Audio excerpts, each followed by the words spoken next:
Alright guys, welcome back to Gilded Gaming and Final Fantasy XIV Shadowbringers. We are finally here. Finally time to get to the main story. So last time we made it here to the Crystarium and we have a quest to go around and talk to a bunch of people, so let's go do that.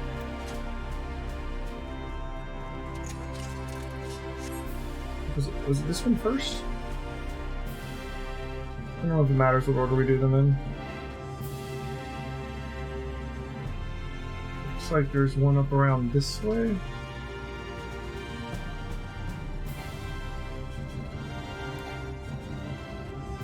Gotta get used to my Final Fantasy keybinds again. We've been playing too much WoW this week. Fine. Might have muted myself last time.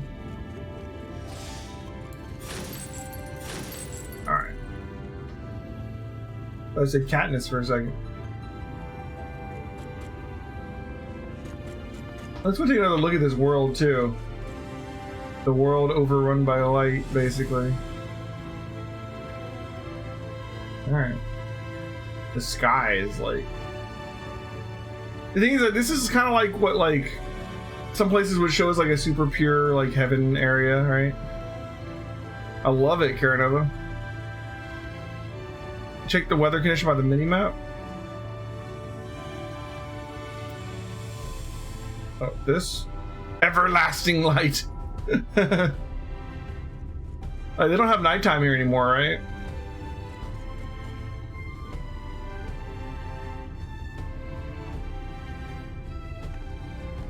Hey! You subscribed to... what, my YouTube channel? I saw you followed yesterday, Jello. Welcome back.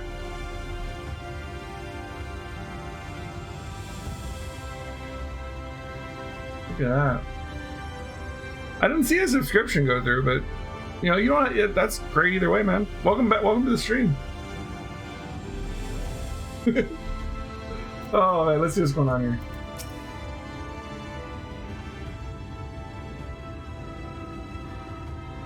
I'm doing great, man. We're getting into the Shadowbringers story tonight. And I don't know if you play Final Fantasy XIV, but oh my god, the story in this game just gets better and better. Rare to see a place so well stocked with goods, isn't it? But not here. I'm gonna guess you're new to our fair city. Well, for what it's worth, you've chosen a fine sanctuary. The XIV can throw up a barrier if the Sin Eaters come knocking, so it's a damn sight safer in here than it is out there. Safer and more civilized too, thanks to us and the Mean. We work together to procure materials and resources and craft goods which make city life possible. This is the place to visit if you need a coat mended or a kettle forged. Who's that over there? This kind of looks like Allegan technology. A little ball. Just don't go thinking it'll all be handed to you on a plate like those Yule Morin layabouts. Here in the Crystarium, we work for a living. Though I see you're no stranger to honest labor, you don't have a whiff of that indolence about you like some folk I've met. Still can't quite pin down your profession. Where is it you're from? Yeah, on Twitch, it's follow, and subscribe is a whole nother thing. And on YouTube, it's subscribe. Is this basically follow? Yeah. One of the XIV's countrymen, you say? I see. Well then, I worked twice as hard to make you feel welcome. Our city wouldn't even exist if it weren't for him. And any friend of his is a friend of ours. Do they just call him the XIV, or does he have a name?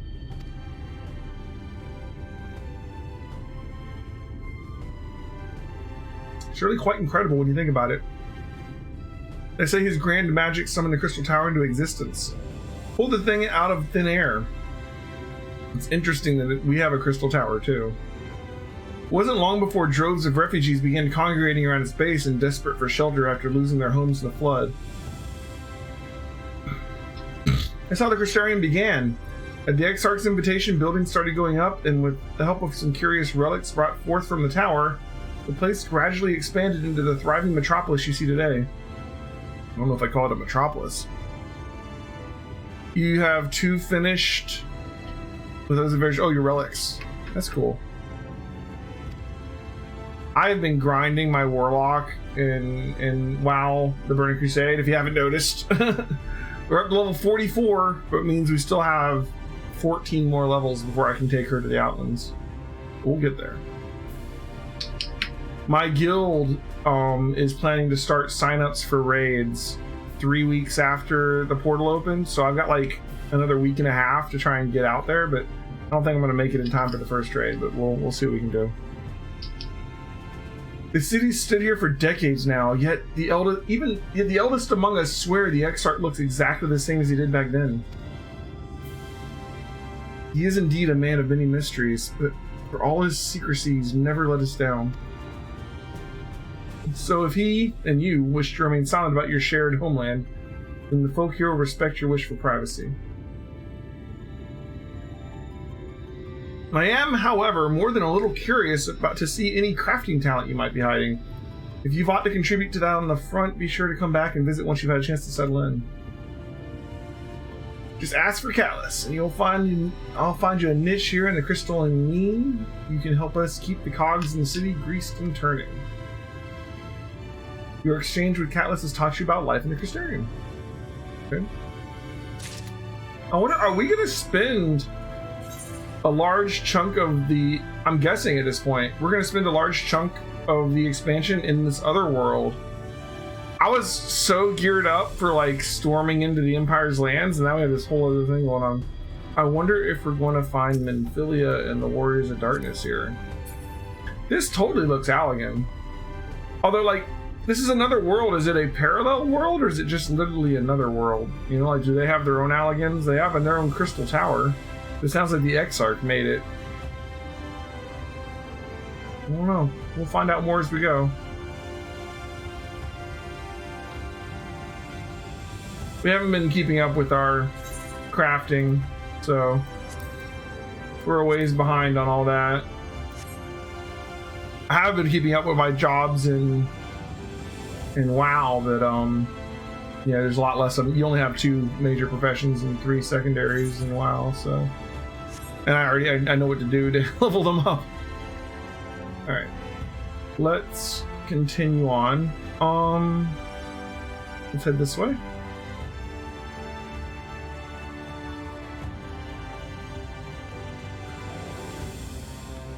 You know, we should be grabbing all these Aethernet shards too. I wasn't thinking about that. I'm sure there was one up there. Oh. Almost done? I guess all the survivors in this world have to band together, huh? Can't select these guys.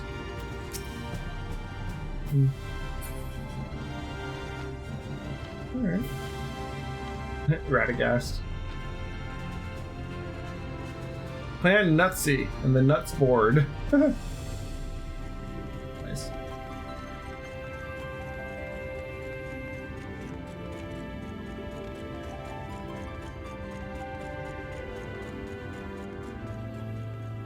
I very much may want to try and do some in-game raiding, although we're in the very, very, very tail end of the expansion at this point, so I don't know what that landscape's going to look like, right? I imagine catch-up mechanics are in full swing at this point, with the Endwalker on the horizon.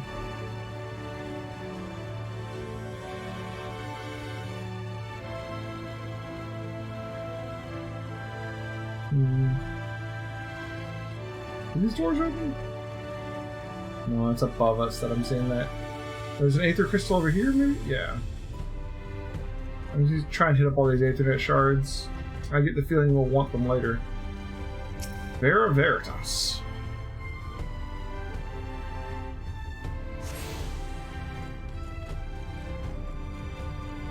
Extreme trials are always going to have groups forming to farm them since they drop rare amounts. Did you know?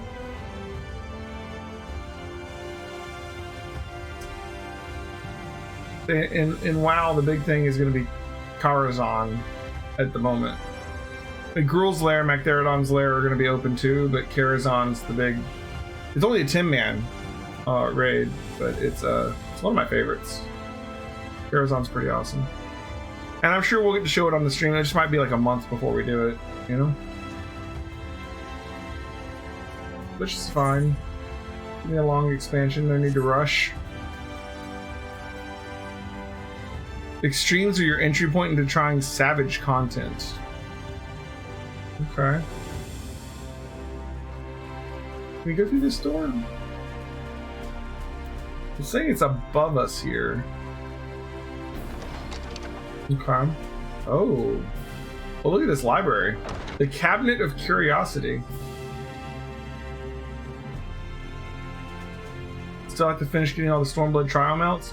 I haven't even done the Stormblood trials yet, so I mean, we'll get along to at least doing them. I don't know if I care about the mounts so much. Morin.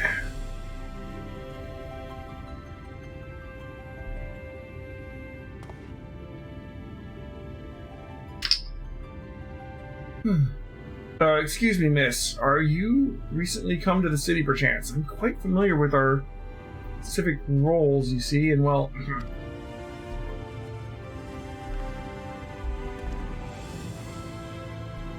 Well, what I mean to ask is, have you brought any books with you? A rumpled scroll even, a scrap of scribbled on parchment. My apologies, literature is something of an obsession of mine as well as my profession. Librarian Morin at your service, and this humble collection is known as the Cabinet of Curiosity. As your powers of perception have likely informed you, my colleagues and I are responsible for curating all manner of tomes and documents and other vehicles for the written word.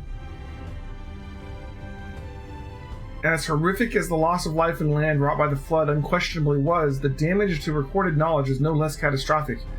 We few do all we can to preserve what wisdom survived. This globe is just blank. But tell me, what brings you to the cabinet today? Looking for any title in particular? Mayhap a spot of academic research? Man, we should take him to the Great Google Library and let him nerd out. Oh, so you're interested in modern history. Splendid. A thorough review of recent events can often yield novel perspectives. I quite agree. If you would prefer something visual to accompany the account, then I think I have an illustrated history book for children somewhere. Just a moment, and I'll fetch it for you. He was giving me a children's book.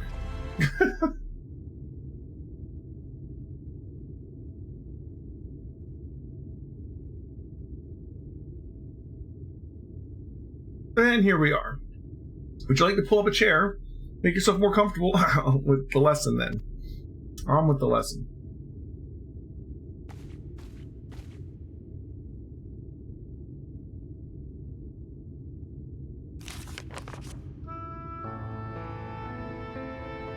A 100 years ago, or near enough not to matter, villains known as the Warriors of Light slew the Shadowkeeper, the Steward of Darkness.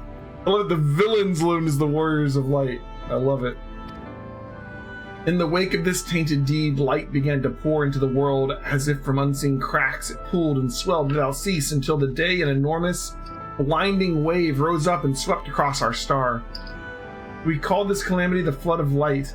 Everything it touched was leached of life and vigor, leaving naught behind but a luminous wasteland.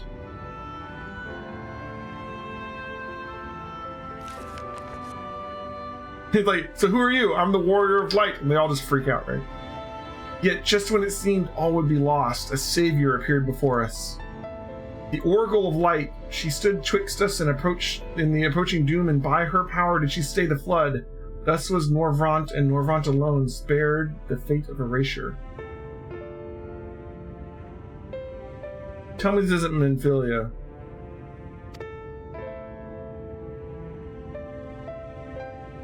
I don't know how time works between the different worlds.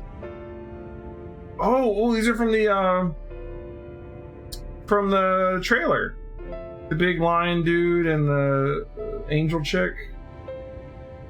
Tragedy would, however, arrive in another form. From the blasted emptiness descended horrors of strange and terrible aspect to bedevil the few folk who survived. These sin-eaters were light incarnate, and their fulgent presence stole the night from Norvrant's sky. Even now they circle the remaining bastions of civilization, ever on the hunt for us, ever hungering for our flesh.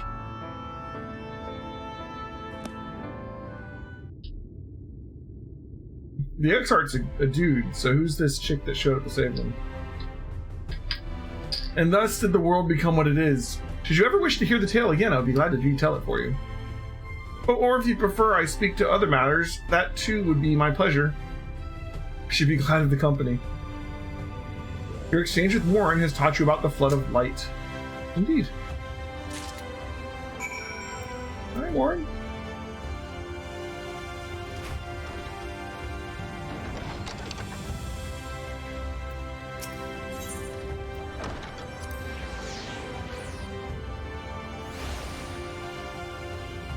We'll go up top real quick again and make sure we got the Aetherite shard up there. Can we mount up here? We can't mount up here.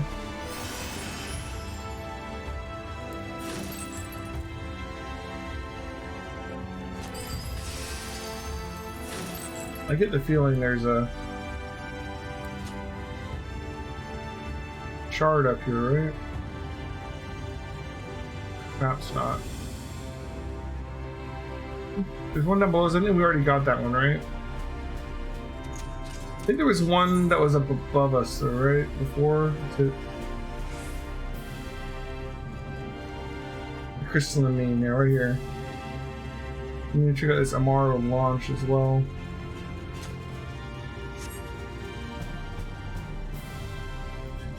Saint of the Firmament. Well, that's quite the thing to say there. Where's the title above the name?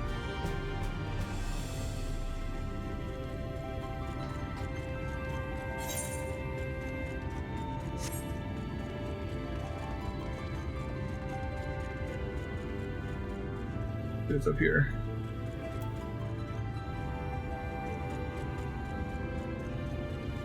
Here's another shard. Is this like the airship landing, sort of? Maybe? Baldequin. Sounds a little bit like Baldessian.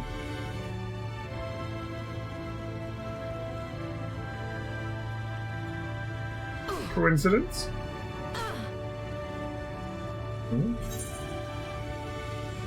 We got a shard here. We still got this person to talk to up here.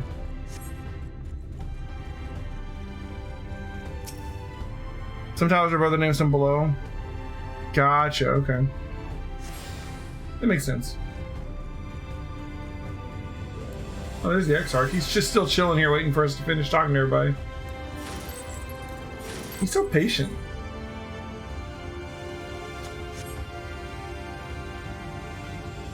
Oh, there's one over there.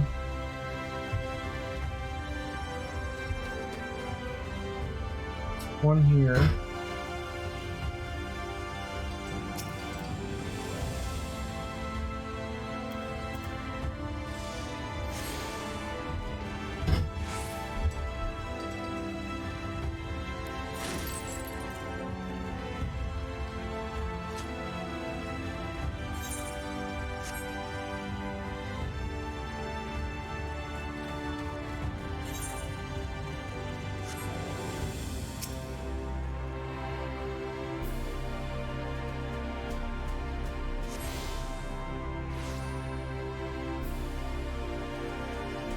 Oh, that's all of them. Okay.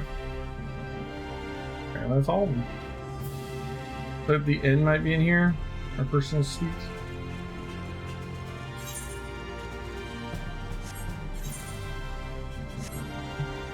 Alright, but a person we need to talk to is over this way. Perhaps up here? Quadrivium.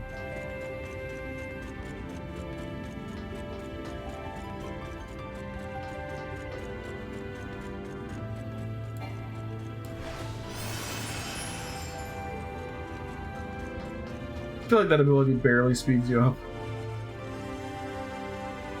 Bragi.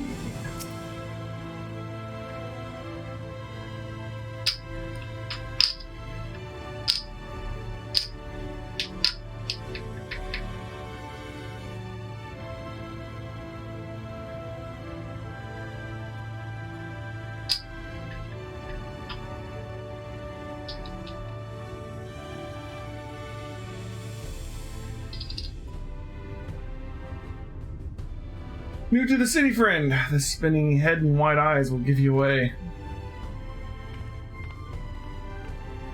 Welcome, my name is Bragi, and I am master of these markets. They gave the district another official title, but I am not in the habit of using it, too floored from by half. In any case, our merchants stock a range of equipment for drawn, such as yourself. To find something in your size shouldn't be a problem. Drawn?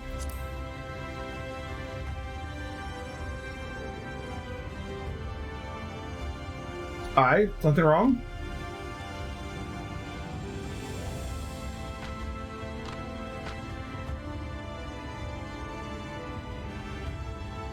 Let's see if we can straighten this out. See those two in front of us? The shorter one is a human.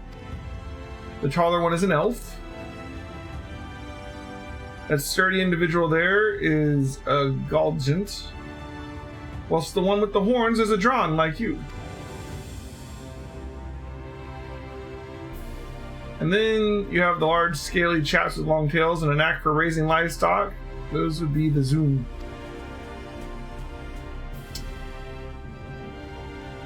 Okay. which is apparently not the name you knew them by. Now I'm curious to know which far-flung region you hail from. Same as the Exarch, eh? Well, that explains it. You don't get much further flung than that. We've had a few of your lot pass through in recent years, and despite their obvious learning, they've floundered over the simplest things. But, not to worry. Should you find yourself confused by the local language or customs, I'm here to answer your questions. Your exchange with Bragi has taught you about the peoples of the first. Okay. Go back to our Exarch, buddy.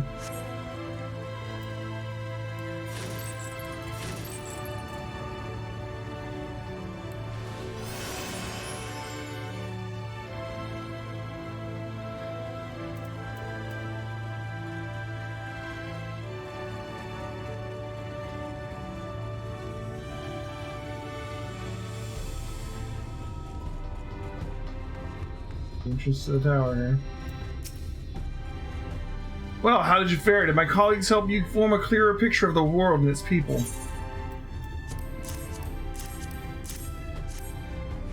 Yes, it seems you were treated to a most thorough introduction. I understand it was something of a chore, but it was necessary that you grasp these things before we proceed. As for the Crystal Tower's origins, you may have noted the details are sparse. The structure is, in fact, the self-same one you know from the source. Transported to the first in its entirety. It was my first attempt at breaching the boundaries between worlds, something of a trial run for your eventual crossing. Now, although I do not know which era I tore it from, I do know that its arrival served to set the wheels of fate in motion. Wait, so this is our Crystal Tower. It's actually the same one? So at some point in our timeline, he ripped it out? That hasn't happened yet that I know of. That doesn't sound good, actually. Level 385 here. Interesting.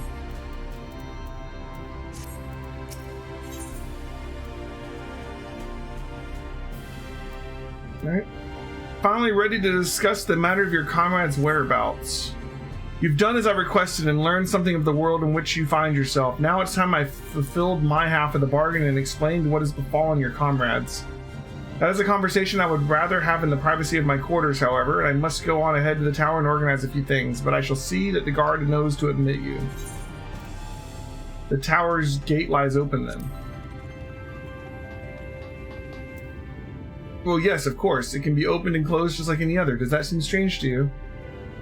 I know not how the tower functioned in your time, but I assure you there is no danger of us being locked inside. Interesting.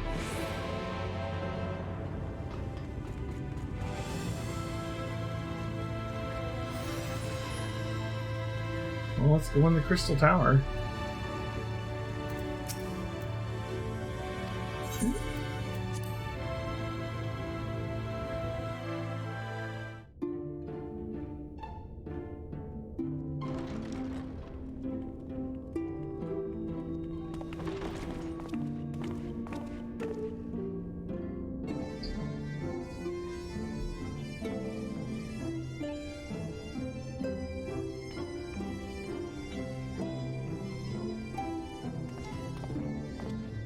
Welcome to the Ocular, my private study. We can speak here without fear of being overheard. I have much to explain, but the truths which I must touch upon in doing so would cause only distress and confusion to the people of this world. Pray keep that in mind. Now, I am sure you are desperate to know the fate of your fellow Scions. To put it simply, they are here in the First. Their arrival, however, was not as recent as you may imagine. Here, time flows at a different pace from that of the Source. Oh God. In the space of a single hour in your home world, an entire year might pass in the First, and the reverse could also be true. The pace fluctuates without rhyme or reason, and it cannot be predicted. That could have been Menphilia. That said, we seem to be entering a period of near equivalence. And Or hell, it could have been you Ishtola. need not overly concern yourself with the passage of time. That's convenient. As for your companions, however, Y'shtola and Urianger have dwelled here for 3 winters, all told, while Thancred's count stands at 5. Okay, so Ishtola wasn't the one from the story. That could have been Menphilia, though. Even our more recent arrivals, Alphino and Alize, have lived in the First for almost a year. That also means we can spend a lot of time here and not have the war advance a lot. My intention had been to summon only you, but the art of reaching across worlds has proven exceedingly difficult to master. Thus it was that my fumbling hand closed upon those to whom your fate is most closely bound as well. As they were not the object of my summons, their transference was incomplete. Though they may appear to possess corporeal bodies, they are, in truth, merely spirits that one can see and touch. It seems like we got our body through, though. Consequently, while you yourself will be able to pass between worlds with relative freedom, they will not. Much as it grieves me, they are stranded here, unable to return. For now.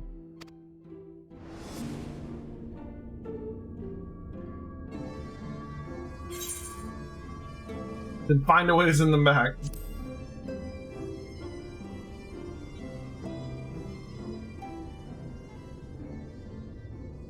We spent every waking hour searching for a way to reverse the summoning.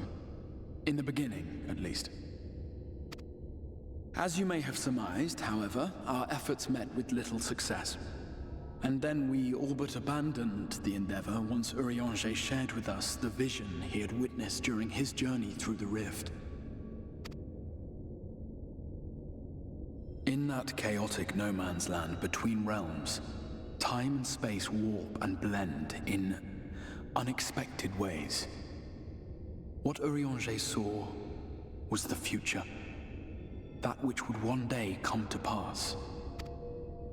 In his vision of tomorrow, the First was rejoined with the Source.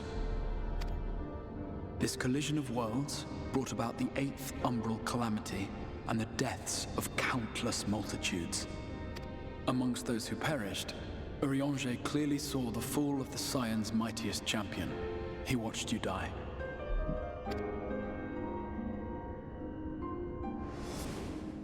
And thus did the Scions embrace their exile, and began searching this world for a means to forestall the coming catastrophe in yours. Their souls are stranded in the First, yes, but they have fought on, desperate to save their home and you from destruction. Nor have their efforts been in vain, for it was they who finally established that the elimination of the Sin Eaters will indeed serve to prevent the calamity. Considering these circumstances of our meeting, you would be forgiven for doubting my version of events. And so, before all else, I would suggest you track down your comrades and hear the tale from their lips. I shall of course be happy to assist in these reunions, and you need not make any decisions regarding your involvement until you are certain of where you stand. Meanwhile, I promise I will not rest until I have found a way to help your friends return home. What say you? Have I earned your trust for the moment, at least?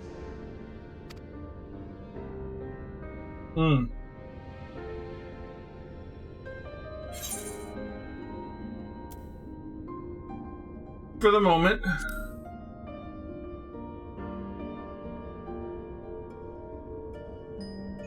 Excellent. You will not regret this. With that settled, we shall have to see about getting you ready for the road. Does he always cover his face? Traveling across the rift has no doubt left you weary. I will arrange for a room where you might rest in comfort. While it's being prepared, perhaps I can show you around.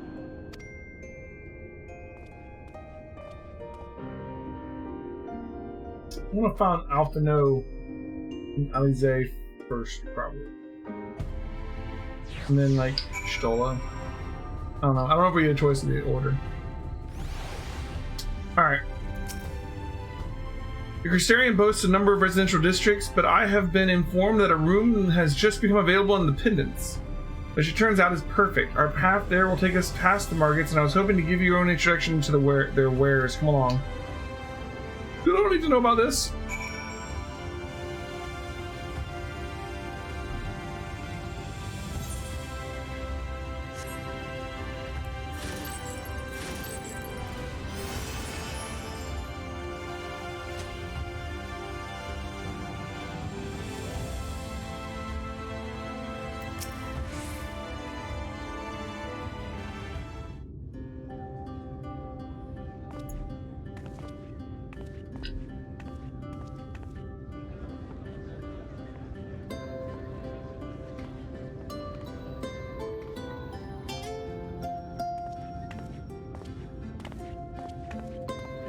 This is the Musica Universalis, the commercial heart of the Crystarium. What you might need to prepare for your journeys can be purchased here.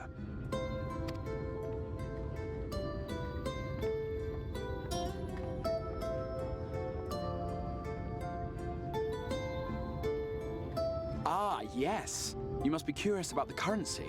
Fear not. The gil you carry will serve you well enough.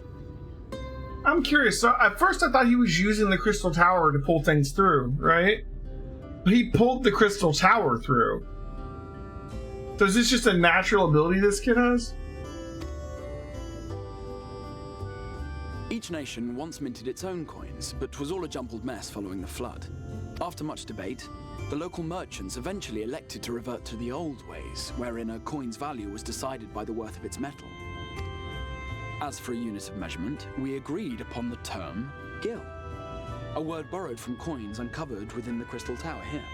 And as our traders peddled their wares across the land, so too did our usage of gil become common practice. From what your Stola tells me, a standard coin from the source equates to exactly 1 gil here, or near enough not to matter. Convenient. Our way of life has benefited greatly from the artifacts we recovered from the tower, some of which may be familiar to you.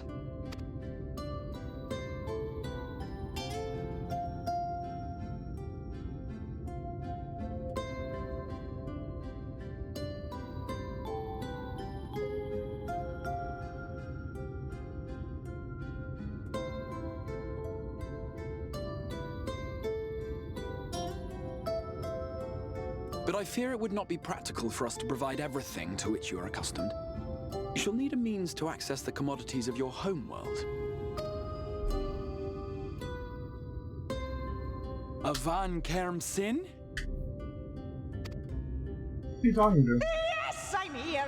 Of course I'm here. What amusements do you have for me today? The hell? Oh. Okay. My dear Feo Ul, paragon of pixie kind. For you, I have the most vital task. This fine lady is a friend from a distant realm. And we have need of a means to ferry things back and forth from her home. Might you be able to assist us in this matter? And now we have pixies.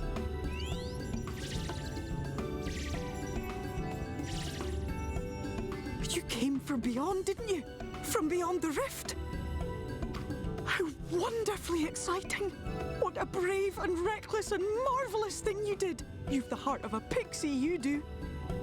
After careful consideration, I have decided to grant you my assistance.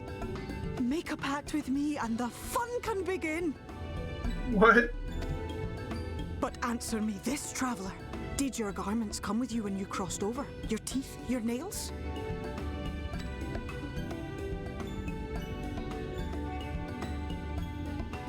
just as I thought. Then you've a good stout connection with your home through which all your belongings, great and small, may easily pass. I want to go back here. So if I didn't have a good connection, I would have left my teeth behind? From this moment forth, I will be your Isnefis, and you my Snayak. Like the branch which sprouts from the sapling, our bond will flow unbroken from one to the other. Generally, it's not a good idea to make pacts with fairies, I'm just saying. Raise your hand.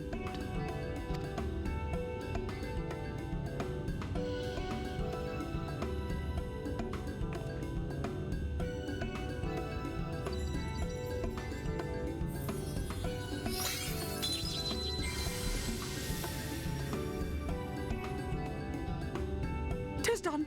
We are bound now, dearest sapling. Come then. Make your request. Tell me your desire.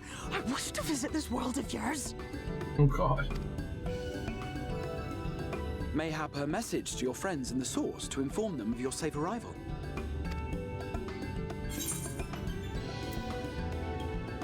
Then a message to talk to her. Crowd. Consider it done. Okay. Kyle's like the only major scion left, I guess. That was Feo Ul of the Pixies. Their kind possess an affinity for magic akin to that of arcane beings. They rarely show themselves in populated areas, but Feo is insatiably curious even by Pixie standards, and seems to have taken a liking to the Crystarium. Right, we were going to organize a room for you, weren't we? Come along.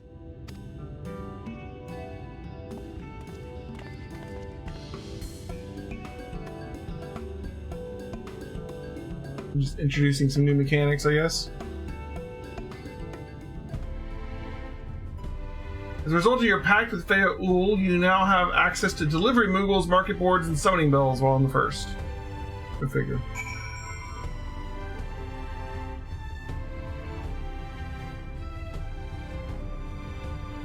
Okay.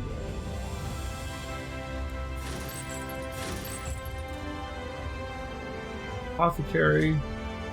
Culinarian, tool supplier. Is this a cell phone?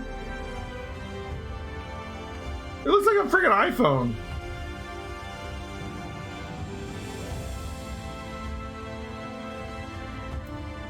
What is this? What kind of tools do you sell here?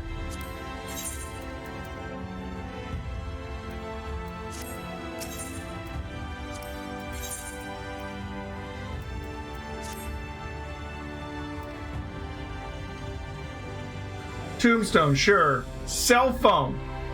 Okay, look, you can see the speaker and the freaking home button. That is an iPhone.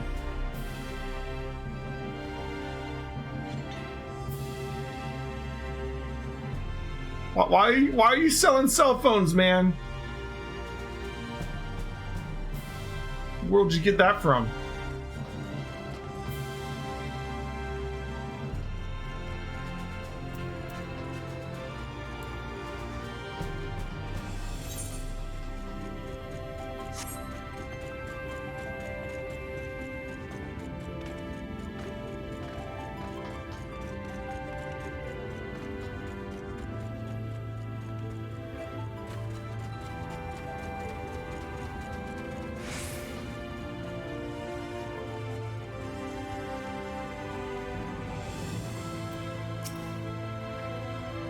Ah, there you are. I was just finalizing the matter of your accommodation. You'll have a private room here at the Pendants for the duration of your stay to make use of as you see fit.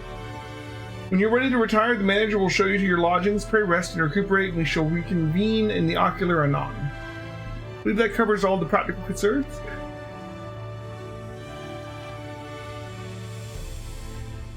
Thank you for answering my call, Elheim. We are denied the comforts of blanket at night, but may peaceful dreams attend you nonetheless. Blanket of night. First I was like, you can't have blankets at night. Never mind. Pleasure to meet you, Miss, and welcome to your new home at the Pendants. Your room is ready. You here to retire? Sure.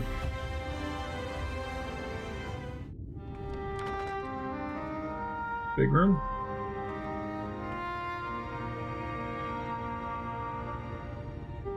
The little fruit trees?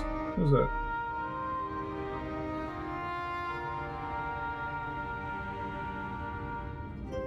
A little kitchen in here?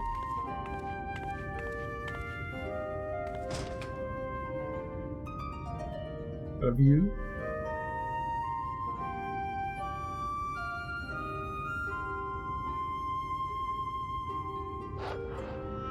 You.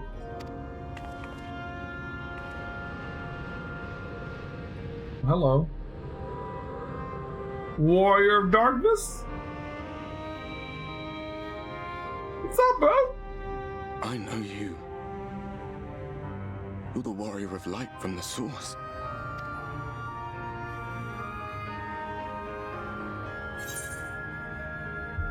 Hey, Warrior of Darkness! Long time no see, man. How's it going? What? Did you just... You can hear me? Oh shit, are you dead? Oh, gods, how long has it been?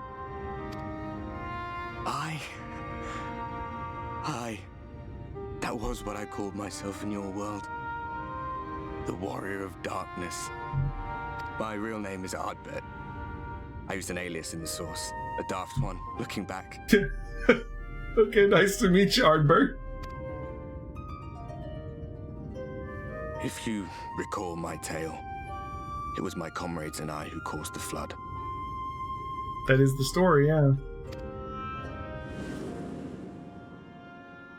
We thought our home doomed. And so we listened to the Ascians. Let them guide us to the source and tried to hasten their goddamned ardor. Not sure how that would have helped you, man. I remember when we fell, defeated by you and yours. I remember our audience with Minfilia, how she listened to our pleas and returned our souls to the first. But you're just souls and no one can see you? That sucks. The flood was poised to swallow Norvrant. Minfilia and my friends, they surrendered what little they had left to hold it back. Just faded away, leaving me to bear witness. So maybe it was Minfilia they saw that stopped the light. But wait, Minfilia faded away? What? Tell me, do you know the year? How much time has passed since we caused the flood? About 100 years, apparently.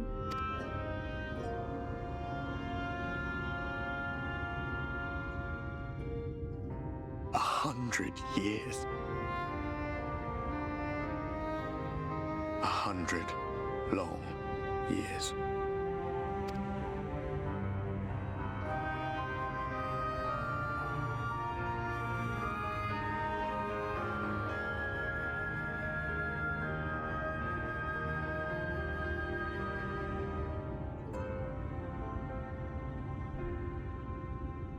My hands find no purchase. My gestures catch no eye, and my pleas, be they whispered or screamed, reach not a single ear. Okay.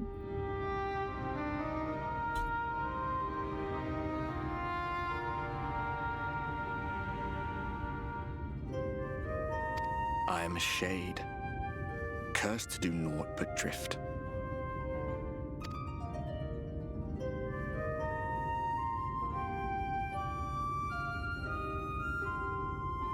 I feel as if I've been walking forever. I hardly noticed when my mind and body began to fray at the The edges. Warrior Light's just like letting him monologue here. She's like, there's a ghost in my room. Can I get a new room? Then bang! My senses were sharp again. I felt like a fish being reeled in, and before I knew it, I found myself in this room. Why is it that you can see me? What are you even doing here, come to that? I'm gonna save your world, apparently.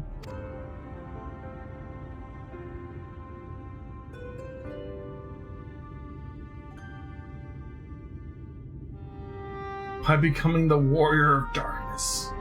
You were summoned to save the first. A waste of time. This world is beyond saving, like those who try to save it.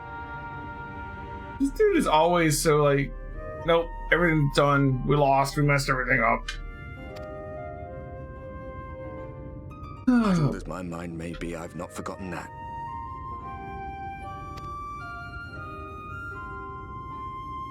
But if fate has brought me to you, the one person in this God's forsaken world who can see and hear me, then perhaps there is a reason I endured.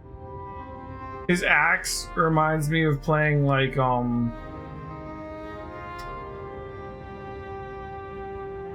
Origin, what is it? Dragon Age Origins? You know, you get blood all over you constantly? If I can find out why I was left behind, then maybe I can bring this journey of mine to an end.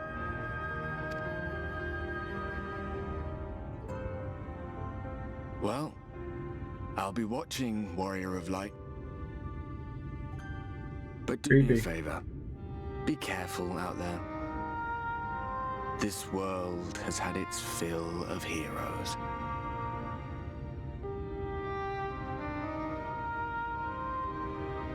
Okay.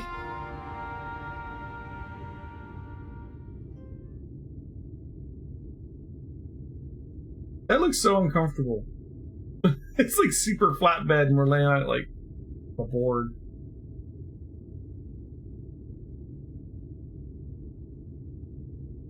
It's like the Warrior of Light just like powers off in the evening or something.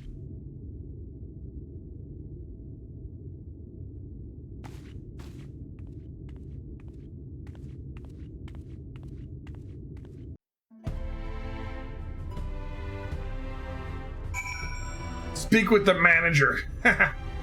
Nice. Very did that. Alright, alright. Why now? Let's make sure.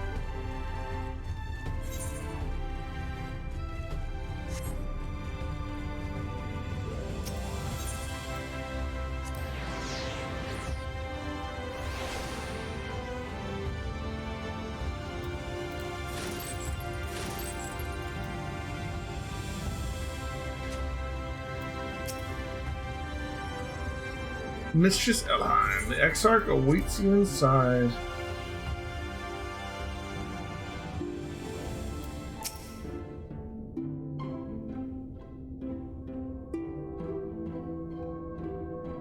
Ah, how did you find your new quarters?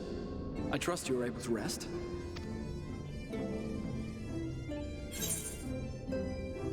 I had a ghostly visitor.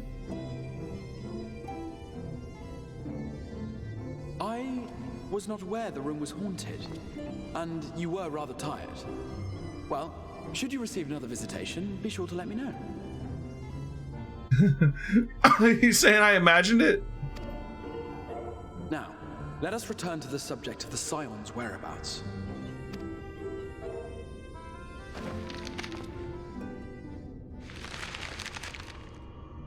Ooh, new map. This map shows the lands of Northrend, the only area to be spared the flood of light. Wow, so they literally just have like a little circle here that they've saved. Okay. I mean, it looks like part of Eorzea, right? It's the same layout. This would be like... Yeah. Okay. The Crystarium is here, in the region known as Lakeland.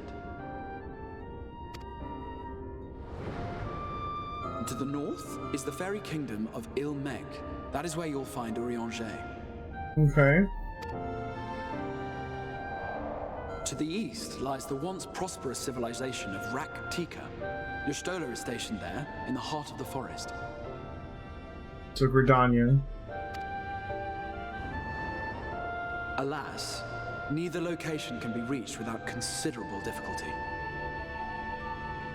As such, I would suggest you first seek out one of the twins, each of whom is stationed but a short flight from the Crystarium. Perfect. I wanted to see them first anyways. Alphino is on Calusia, an island off the western shore.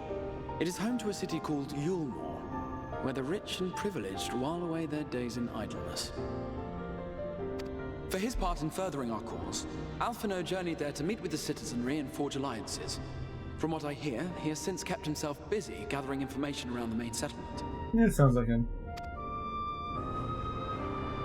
Alize, meanwhile, traveled south to the arid wastes of Armareng. Ulda, yeah. They lie upon the very edge of the inhabitable world, where the flood of light was halted. Those who dwell there live in constant fear of attack by the Sin Eaters. In contrast to her brother, Alize felt that her energies would better be spent learning about the enemy, and thus she sells her services as a guard, both to hone her skills and gather information on our foe. I wonder if the city looks like Ulda, you know? Or if they made whole new cities. Like, we're gonna, like, wander into Limsa Lamensa and they're just gonna have a different name for it. So, will it be Calicia or Armareng? It matters not which you choose to visit first. Yeah, it really doesn't. Simply inform me once you've made your decision, and I will see to it that you are provided with a suitable mount.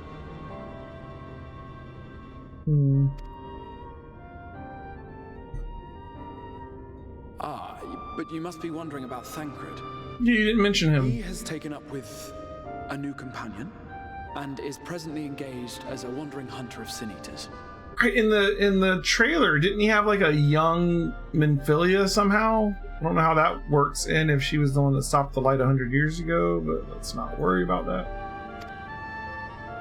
Being ever on the move, his whereabouts are often difficult to ascertain, but I am certain your paths will cross ere long.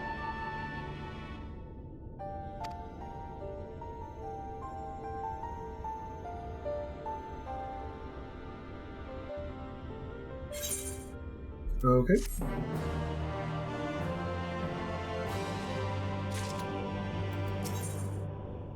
Go for Alphino first. The Crystal Exarch is eager for you to meet with Alphino. You'll visit Alphino in Kalusia then. Excellent.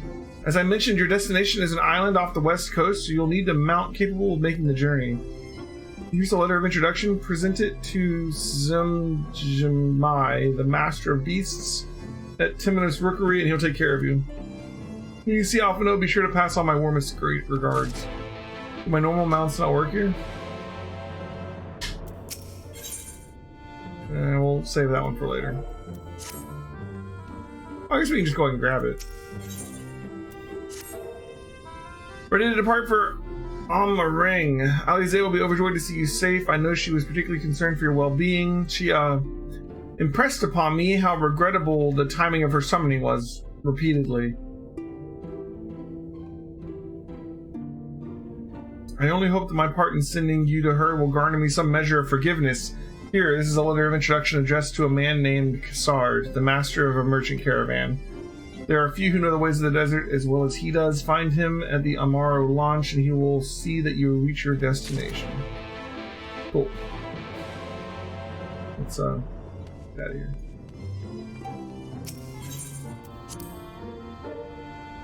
Go get those twins back.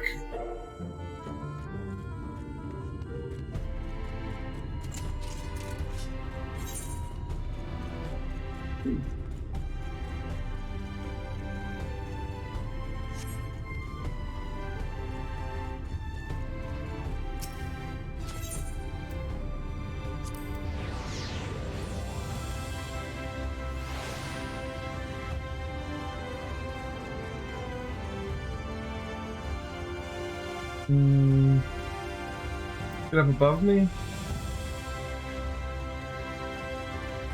Considering what's up above me, I wonder if that's a crafting quest. Let's go check it out.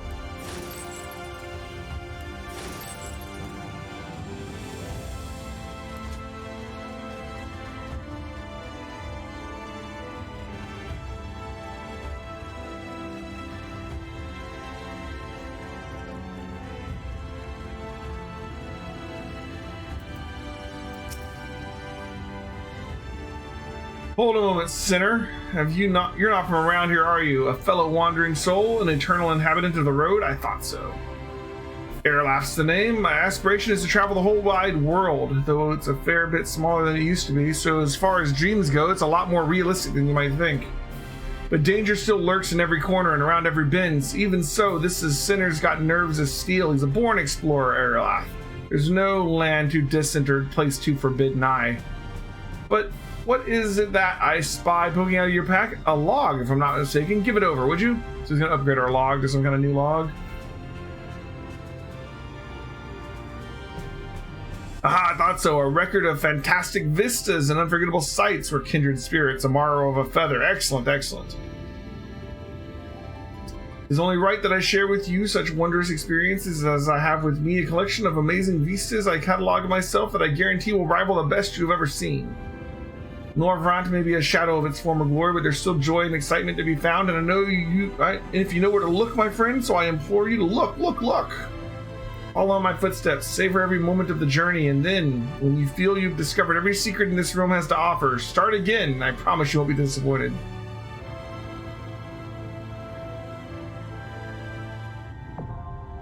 Okay, cool. More sightseeing.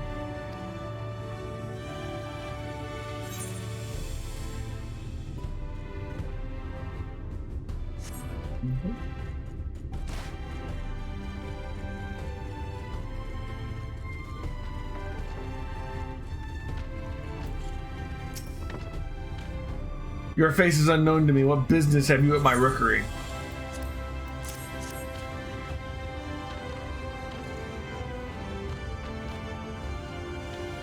Signed by the XIV, no less.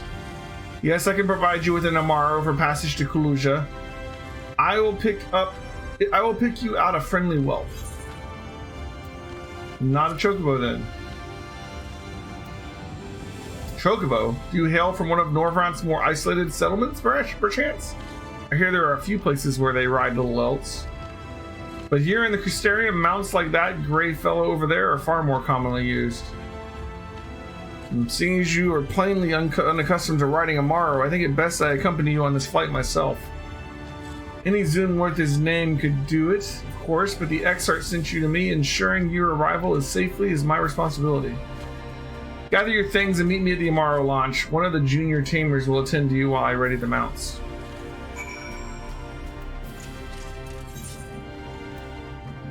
Okay.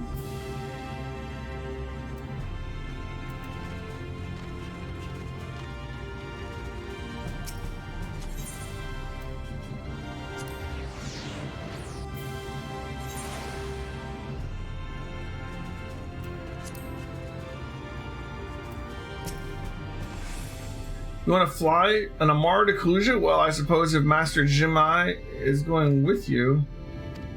Wait here. You can now travel to Kuluja. Speak with an aspiring Amaro tamer to fly to the island. You can also use your Aether Compass to assist with locating Aether Currents in new regions. Should you lose this compass, speak with... Okay, cool. Yep. More Aether Currents! Yippee skippy. The whistling breeze, mute. Pounding surf, frozen. Time itself takes a breath. At light's edge, all is perfectly still. The world captured in a painting, locked in a moment. Music, faint and fleeting, drifts coastward on the lifeless air. And in the distance, beyond the broken earth, a city beckons. It's totally not Limsa. It's this place.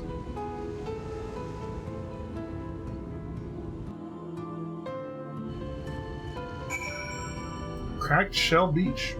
Cool.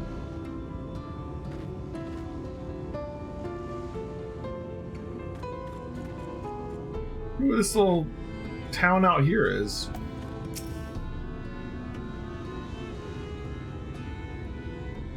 We arrived. This is Crackshell Beach on the eastern coast of Kuluja. You should be safe here for the present. Compared to the mainland, Sin Eater attacks are far less prevalent, and the native beasts are not any more dangerous than elsewhere.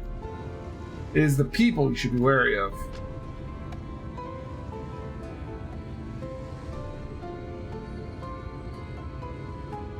Spy that fair city in the distance? That is Illumore, the island's main settlement.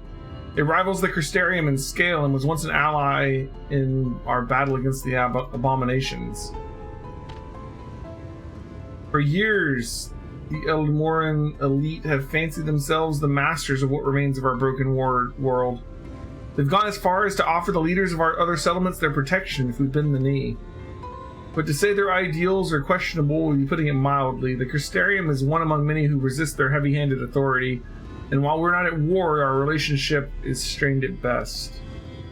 It may be wise to conceal your ties with the Exarch during your stay here, especially in the vicinity of the city. Good to know. I'm glad we understand each other. Now, the Exarch has instructed me to divulge a secret that would make your finding your friend a good deal easier. Listen closely.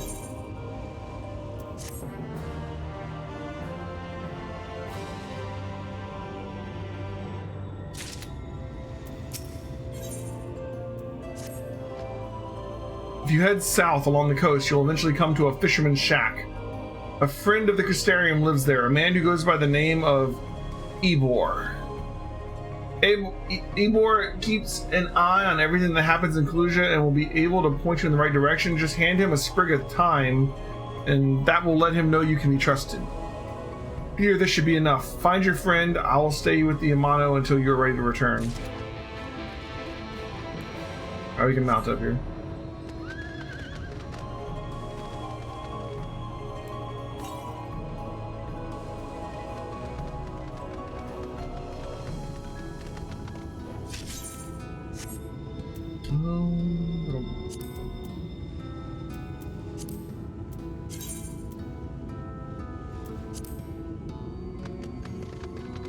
No information yet, huh?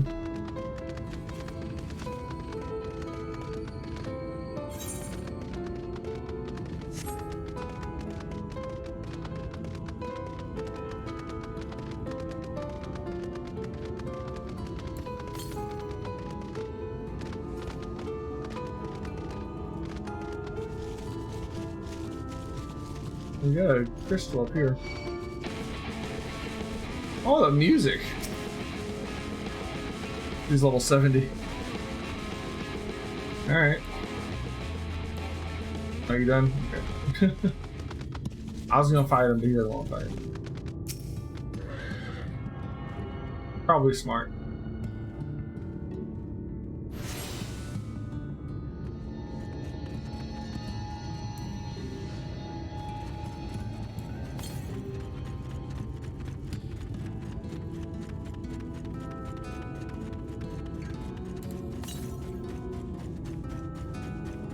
There he is up there.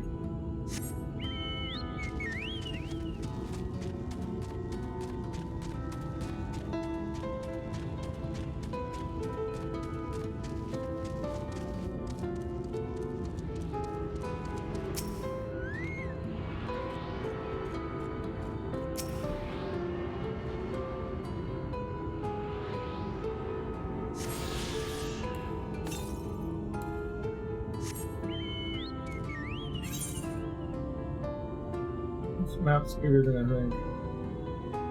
Uragar.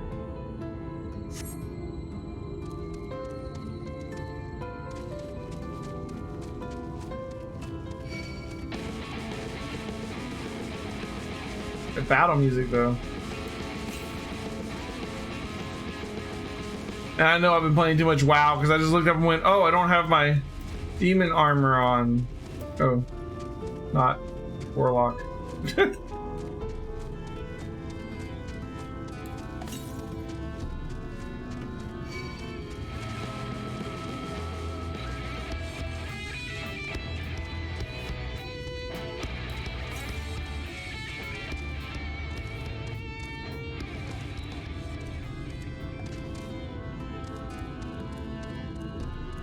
But the quest brings us pretty close to this next Aether planet.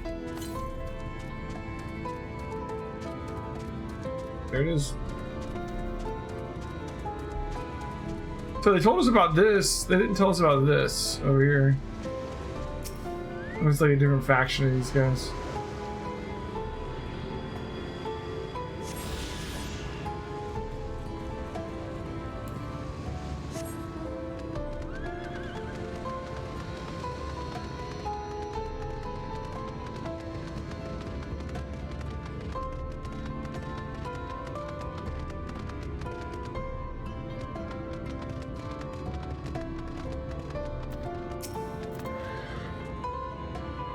What are you after? Fish? Crab? I think I've got an eel in a barrel somewhere if you've tasted for them.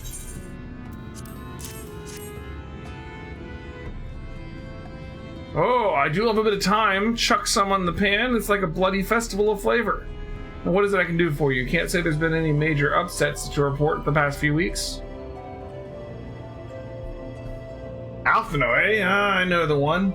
Our young champion of the downtrodden. Eulmore is richer than all of Norvrant put together, but it's a different story for them that live outside the city. Spend every waking moment just trying to stay alive, which makes your friend's dedication to helping others stand out all the more. I can hazard a guess as to where he is now, get a message to him, but you'll need somewhere quiet to meet, away from prying eyes. Make for Stilltide. That's the fishing village just up the path there. You're looking for a rundown excuse for a tavern, the locals call the Leaky Keel. Wait there and I'll see that Alphino joins you. Okay. Is that where I just was? Yeah. Okay.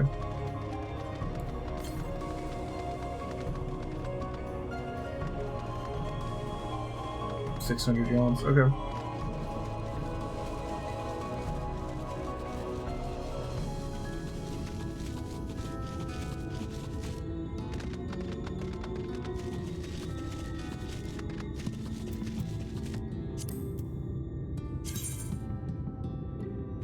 Okay, so about the same as the other expansions.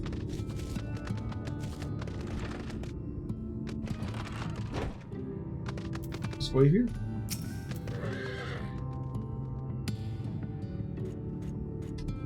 So for him, he's been here the longest, right? No, he hasn't. Never mind. He's one of them. All right. This is your first chance at a tavern. It's customary to buy a drink if you mean to loiter. What do you be having? Water.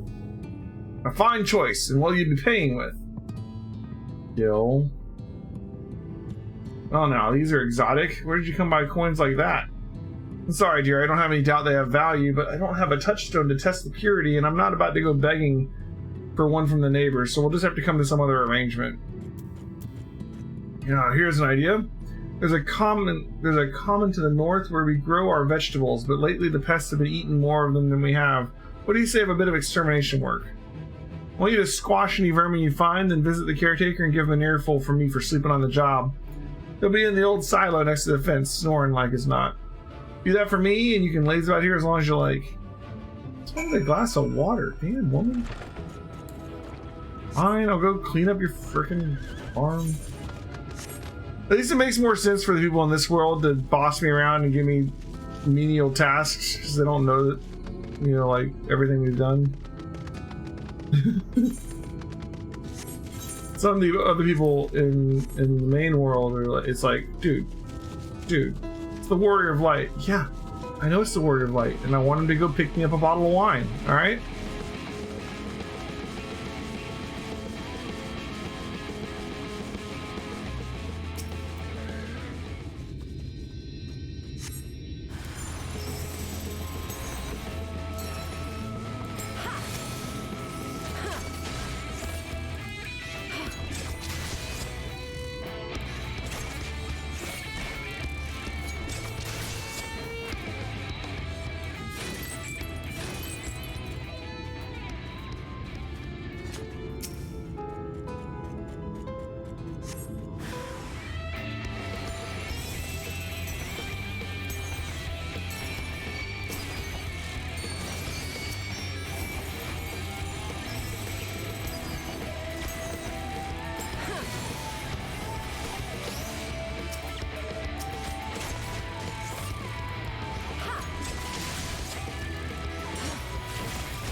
Alright. No response. Maybe you need to knock louder. No response. Perhaps the occupant's hard of hearing?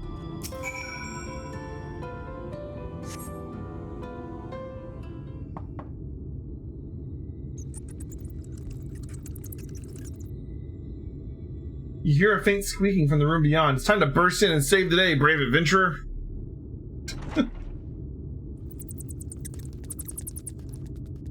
No one's home, and judging from the lack of furniture, they haven't been for some time. The gnawed scraps of vegetables on the floor suggest rats have taken up residence in their absence. Interesting. So we did all that, and they haven't been tending to the crops because they're not even here anymore. Could be disturbing.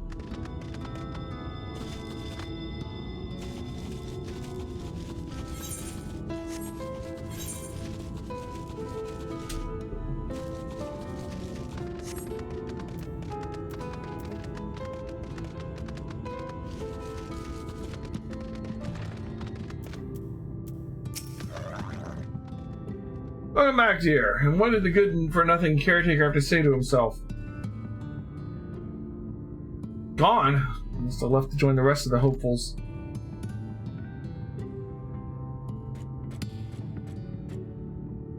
In Gate Town, outside Yulmore? I don't have a clue what I'm talking about. You don't have a clue what I'm talking about, do you? And there I was thinking you were another dreamer.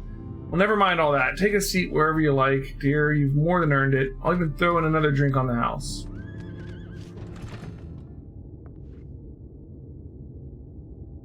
Come on, Alfie, no.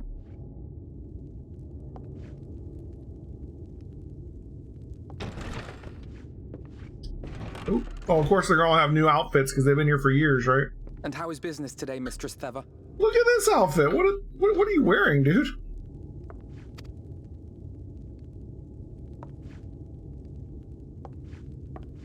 Oh, frenetic. Look, I have a new customer. Yeah, you do. I can't wait to get a new outfit. I want to get a new outfit.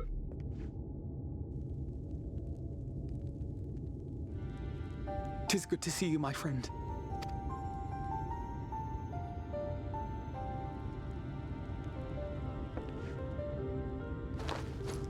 The barley seeds you wanted. They should produce a better harvest than the last. What, just like that? Oh, Alfino, you really are a dear. Well, I'd best be tidying up some of those empty shacks before the pests move in. Keep an eye on the place while I'm out, eh?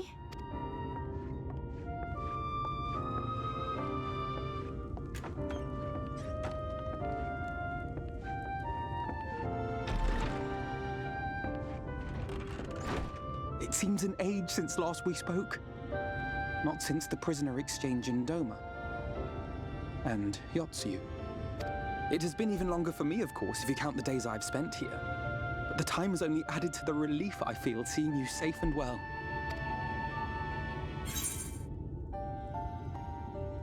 Thought we'd lost you. Huh. Alize said much the same thing. I don't think I've ever had such a scolding. But I believe an exchange of news is in order. Come, tell me of your arrival and all that came before.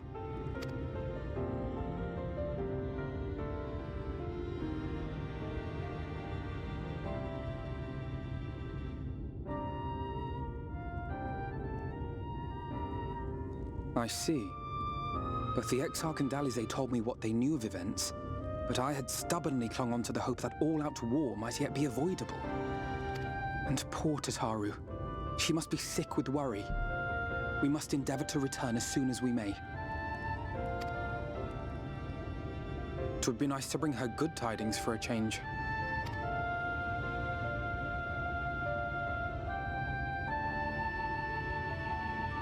But before we bid this world farewell, we must first ensure that it is not rejoined to the source. We must prevent the 8th Umbral calamity. Urianger's vision of the future has, I fear, every chance of coming true. By his description, the catalyst for the calamity was a formless and deadly weapon employed by the Garlean Empire.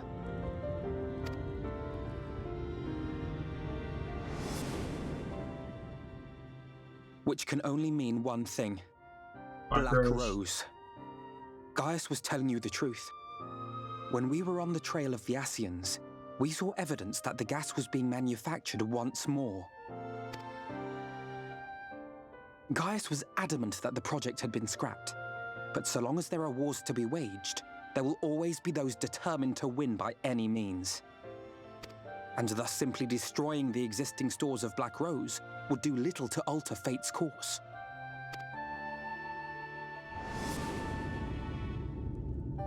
In that sense, our involuntary journey here to the First was something of a boon. Together with the Exarch, we've developed a theory as to how we believe the rejoining will be set in motion. I'm sure Urianger himself will cover the subject in more detail. But I can tell you the process requires that both worlds, the Source and the First, be facing an existential threat. One being Sin Eaters, of course. They are a menace that I would dearly love to remove, and not just to avert a calamity. I may be a stranger to this world, but I will not stand idly by and let innocent people be slaughtered. That is what brought me to the gates of Yulmore. Ignoring its pretensions as a kind of capital city to what remains of the world, it is nonetheless a center of power and authority. If any solutions are to be found, I believe our search should begin there. What say you, old friend? Hungry for another adventure?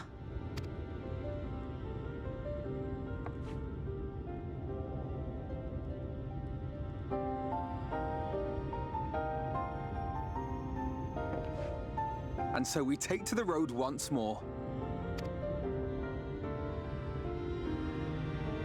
Oh, speaking of our schedule going forward, the guild I'm in WoW does their raiding on Tuesdays, Wednesdays, and if they have too many groups, Thursdays. I've got my game on Thursday, I can't do that, so my only options are Tuesday and Wednesday. I'll obviously try and sign up for the Tuesday raid, but like, I'm running behind as far as preparing for all that, because I mean, my Warlock's only freaking 44. So they probably are going to have been doing some raids, and I'll be like vying for a spot by the time I get up there and get geared up and everything and get to where I'm doing heroics. So it'll come down to like, can I get into a Tuesday raid slot, or is Wednesday going to be my only option? And if so, we may have to shuffle the Final Fantasy schedule around a little bit. We'll see how that goes.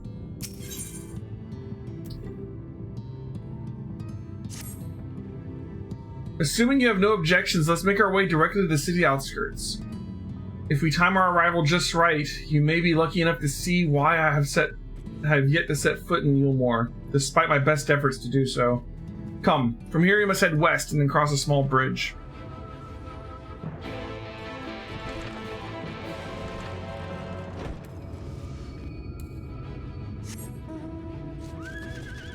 It's so weird, we're like...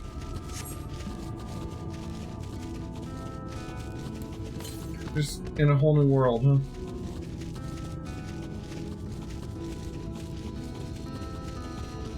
I don't know that I should worry about the Aether Currents yet. It's still early days on this little zone here.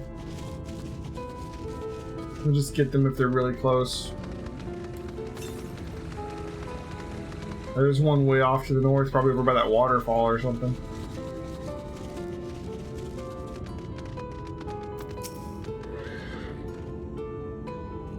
Clusia seems peaceful, does it not? Almost familiar.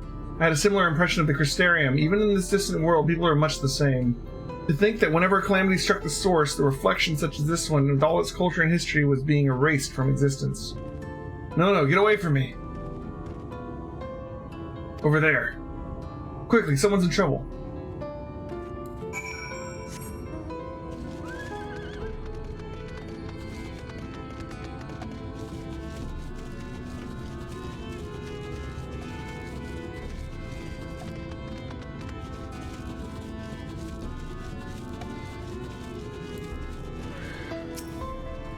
Okay. Oh, thank the fates. Look out! Let's go.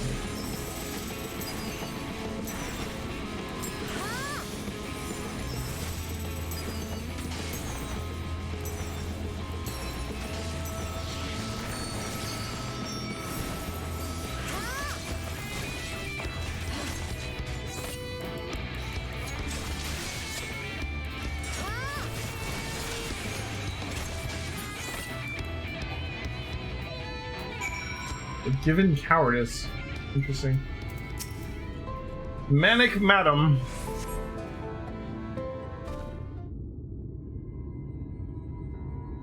My poor heart, thank you, youngness.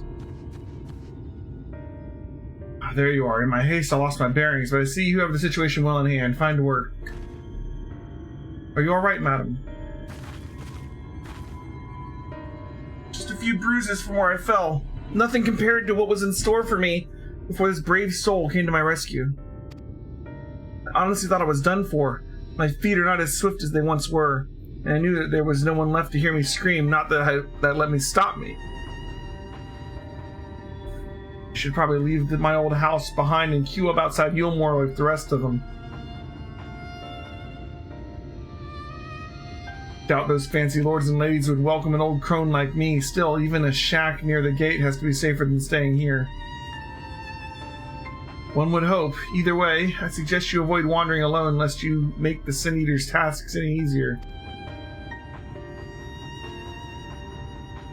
Thank you again, you saved my life. Now, I'm sure a strapping lass like you has little to fear, but I wouldn't linger long in this place. There's naught to be had here but cobwebs and memories.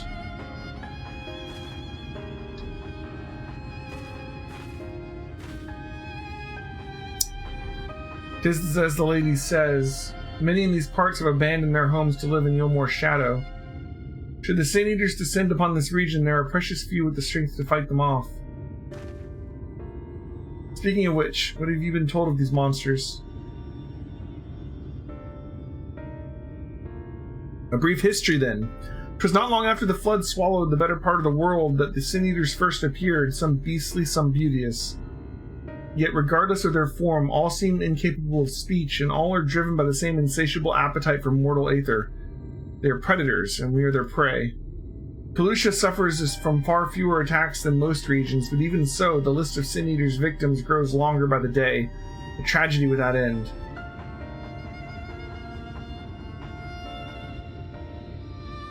Still, we have won a small victory this time, at least. Now, shall we press on? We need to return to where the road forks and follow the path that leads west.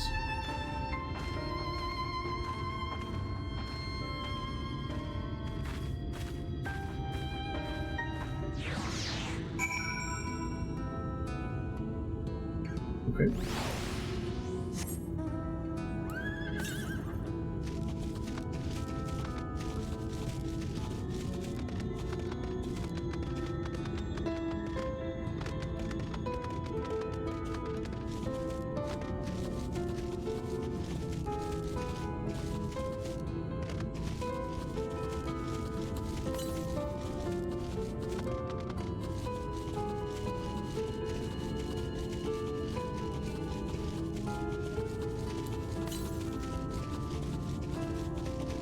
Beyond that wall.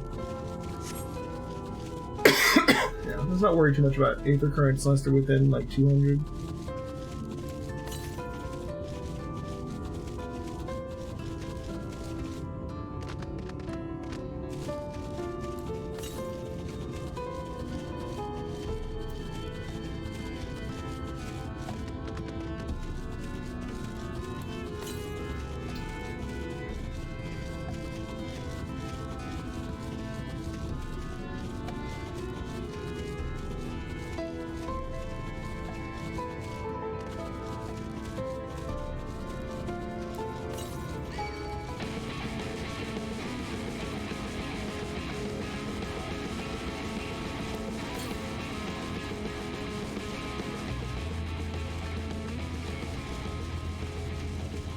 Well, I'm within 200.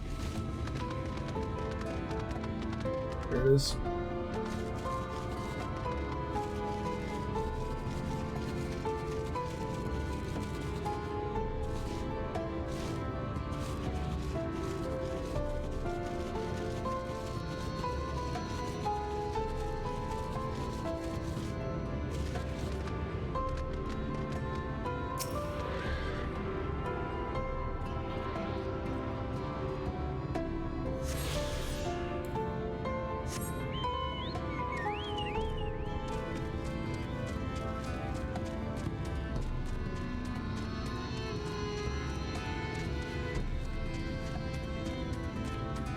Yeah, Girabanya is all the areas from Stormblood that aren't in the Far East, Nova.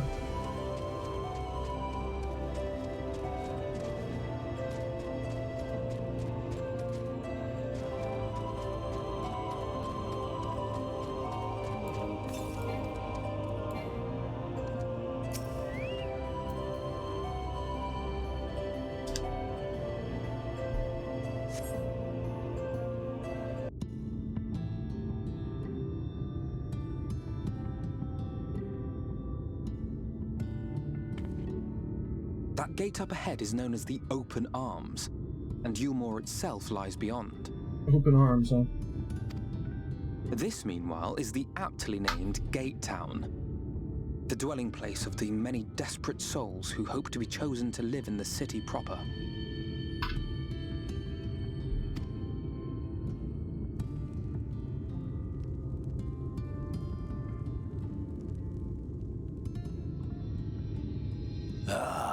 I thought I recognized you. Brought a new friend, eh?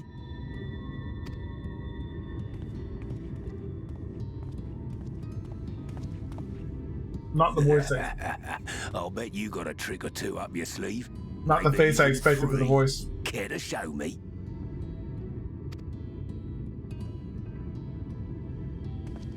She's not here to compete. Leave her be. What? I was only making conversation.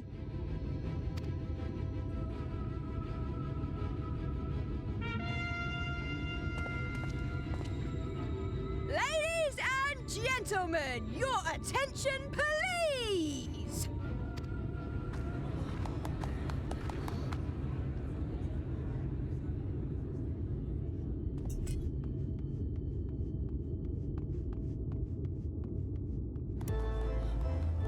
Oh my. Oh, the music. Greetings to our hopeful petitioners, one and all. Yulmore extends its warmest regards. Let it be known that a lady of distinction wishes to dine on fish divine. We seek a master culinarian who can guarantee seafood perfection. Dazzle the matron with your delicious dishes, and life in the city will be yours to enjoy, even on days when fish is not on the menu! Who among you will answer the call? Name yourself or another. We might not at all. Fish, is it? Was there anyone? What about that girl? Do you recall how I said Yulmore was a center of power and authority? Well, that is not the only reason for its fame. It is also known as the City of Final Pleasures. The noble and the wealthy who survived the flood gathered here to live out the rest of their days in decadent abandon. Huh. A poor man could sooner pass through the Iron Needle than Yulmore's gates. The only way the common folk can enter this perverted paradise is if they fulfill the whim of one of the privileged. And so they are picked over like market produce.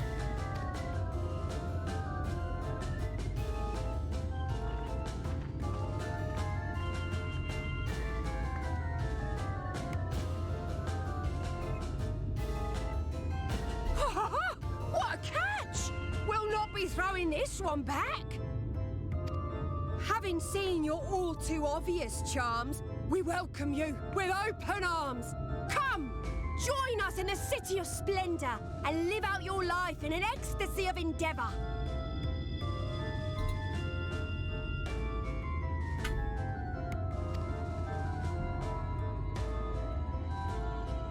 What's with her skin color? She looks like... I don't know, like gray. Oh, just look at those expectant faces. What could you possibly be waiting for?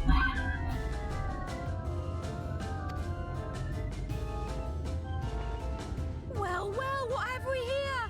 An extra share of meal to celebrate our newest resident.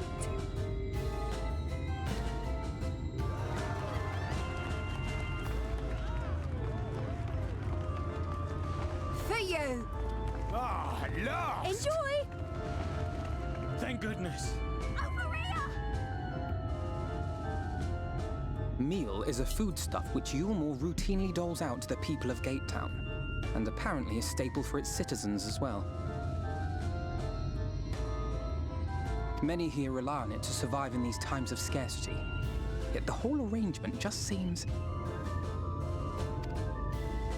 well, let's just say it leaves a bad taste in my mouth.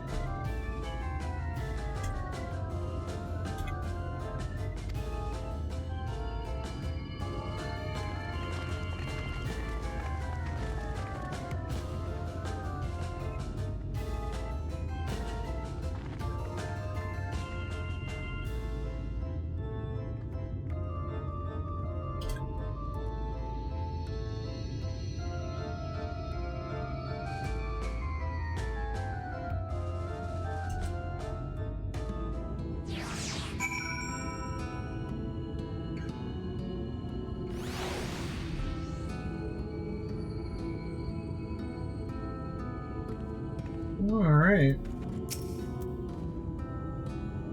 Now you understand why my attempts to enter the city have thus far come to naught. The dubious privilege of residency must be won via contest with ever-changing rules.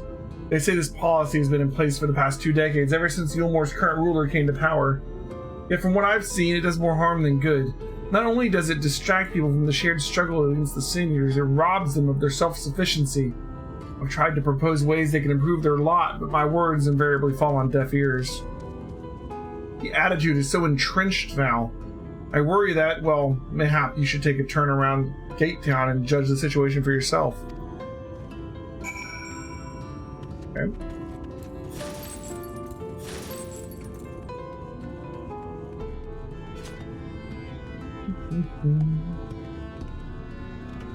The grimed bloke. Still here, are you? Can't blame me for wanting a slice of Yulmore's pie. If you ask me, you should ditch the sour-faced brat and make a home for yourself here. Gatetown's not much to look at, but at least it's safe. And the meal's the best thing I've ever tasted.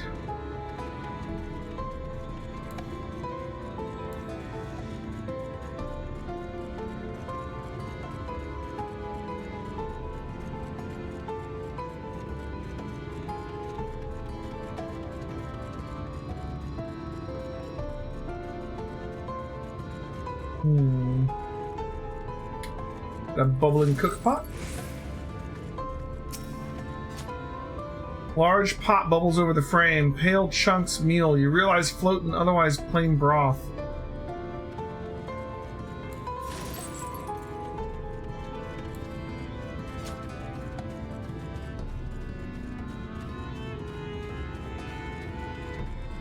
Is that a vantage point right there?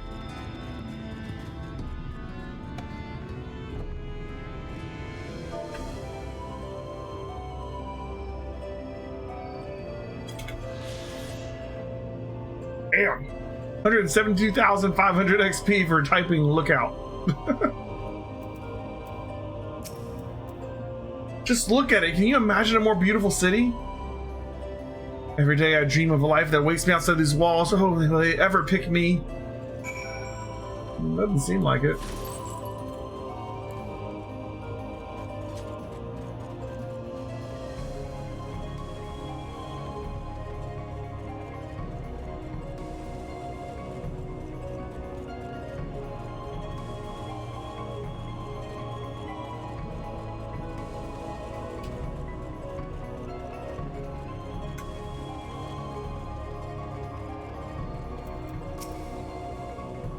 You've seen what Gatetown has to offer. These people can no longer fend for themselves. They become dependent on handouts of meal and believe Yulmore is the answer to their woes.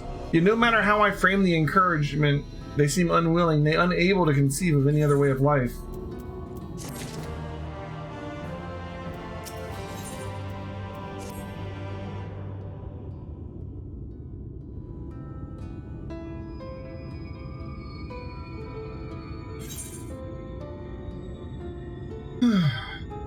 You disapprove of these people's way of life? I mean, yeah.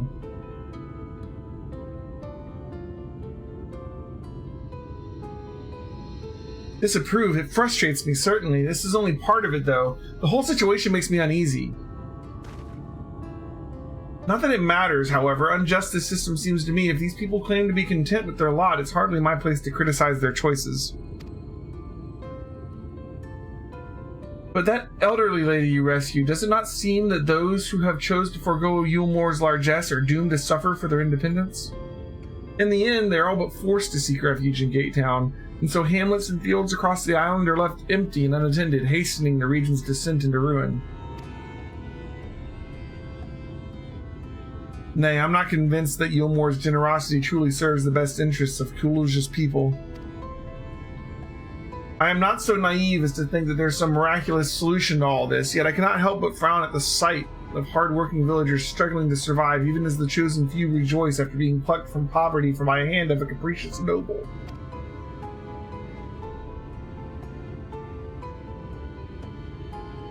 There has to be a better way.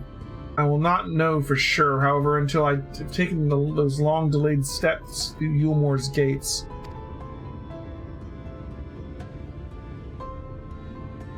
It's fortunate that you have arrived when you did, Elheim. I have been working on a scheme to insinuate myself into the city, and if all goes according to the plan, it shall soon come to fruition.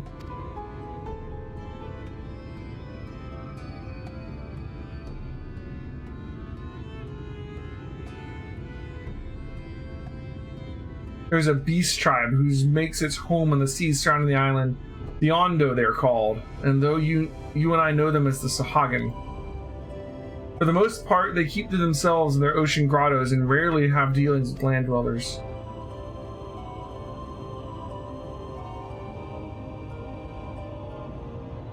But as Tataru took such great pains to impress upon me during our stay in Hugane, business favors the bold, and so I reached out to them.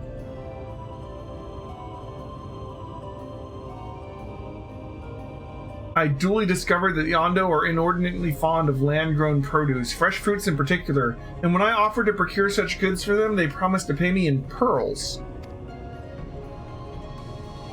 An attractive business venture for any prospective investor, would you not agree?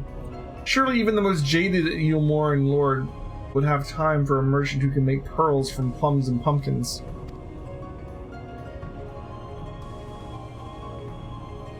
Yes, I've come a long way since my days of buying samurai swords without first negotiating a price.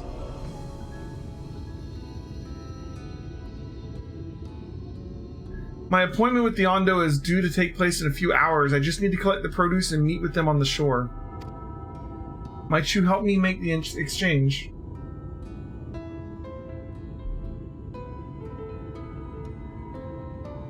Excellent. I should be glad of your company.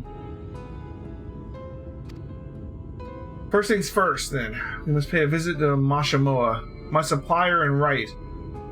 Come, it's just to the northwest of here.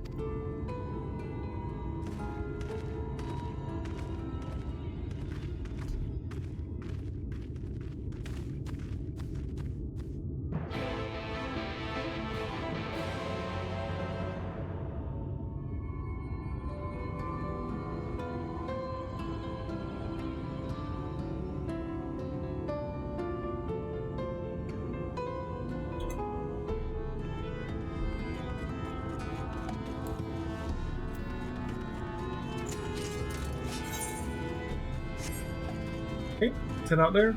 Looks like there's another Aetheryte over there too.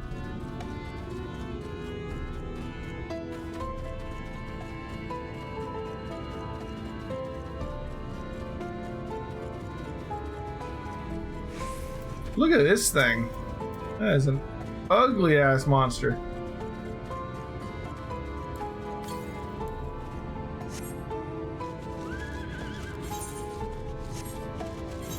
I wonder if it's like down here.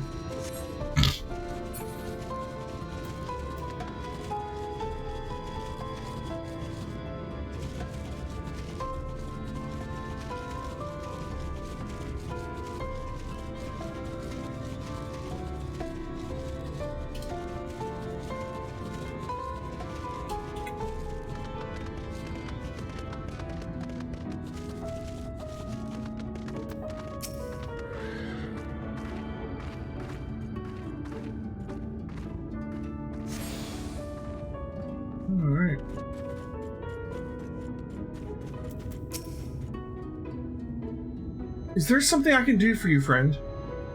Good day to you, Moshimoa. This is my associate, Elheim. We are here to collect the produce I purchased. Eh? I loaded your lackey up with goods not too long ago. My lackey? I know no such person. Mistle lad? Short blue hair? No? He said he'd come on your behalf, and since he seemed to know all the details, I just assumed... You found it. Someone must have been eavesdropping on our conversation. If this charlatan was here not too long ago, he could not have gone far. We should split up and search the area. You find a vantage point from the south side of the town, and I shall take the west. Oh.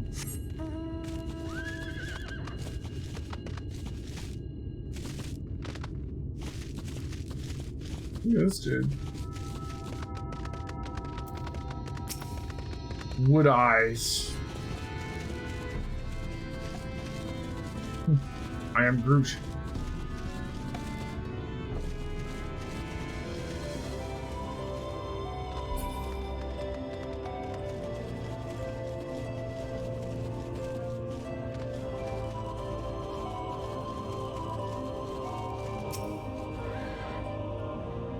Search the surroundings for a male mister with short blue hair. You may move the camera as well as zoom in and out and target any likely suspect and inspect him with left click. Okay.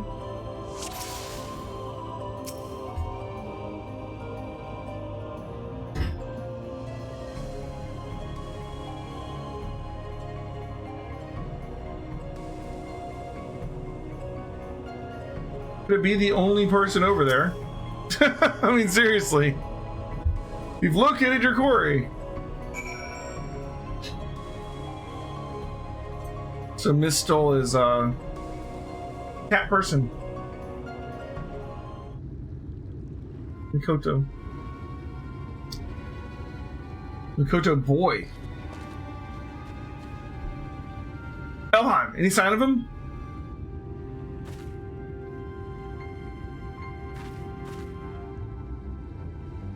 The keen eye. Let's move in before he makes good his escape.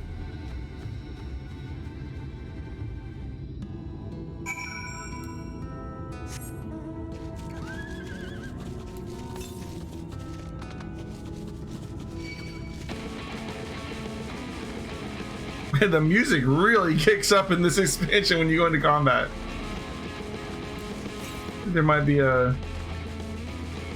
Yeah, like over here by this tower here. It looks like there's probably a aether current. Yep.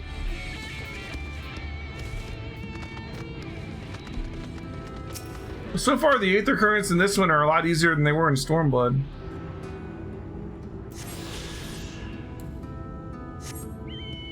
Let's see if that holds up. Some of the aether currents in Stormblood were a little obnoxious.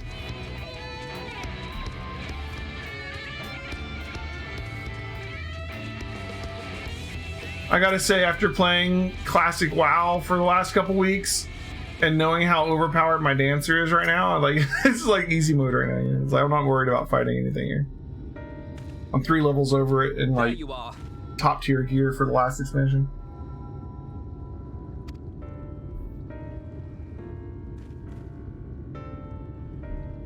The thief who claims the harvest on my behalf. Hand it over. Well, forgive me. I have to get into the city.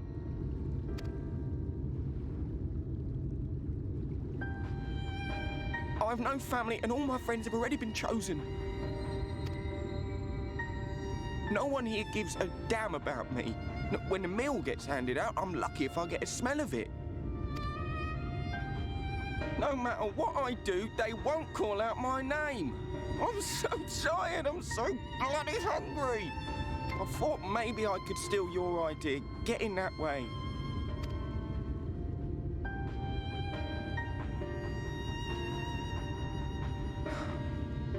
What is your name? Kai Shear.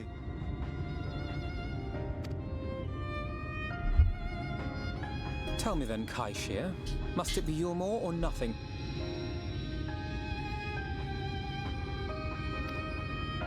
What of the Crystarium? They may not offer charity, but you would be fairly compensated for any work you did. No, it has to be Yulmore. Why? That's where all my friends are. Oh. We made a promise that we'd live together in paradise. What happens to the people that get let in, though? The nobles aren't going to treat them like equals. Like, what are they doing to them?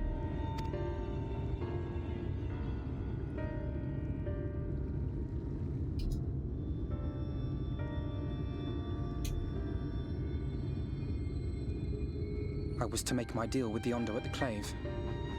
Listen carefully, and I shall tell you my plans for the business, and how best to arouse the Yulmoran's interest. You'll give me your place? Just like that? I'm giving you a chance, nothing more. What comes of it is entirely up to you. I understand. Oh, thank you, thank you!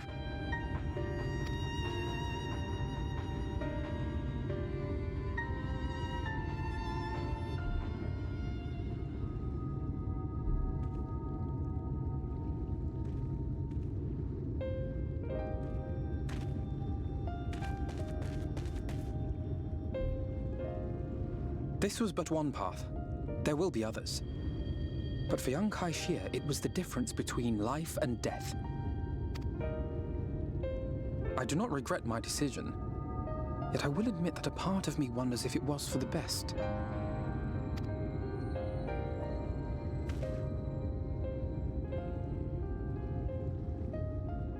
We strive to bring swift salvation to this world, that countless lives might be saved, not least your own. Even if it came at the cost of one man, should I have forged on regardless?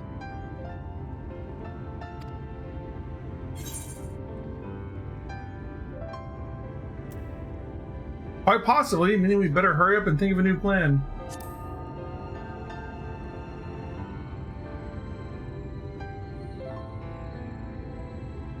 Indeed.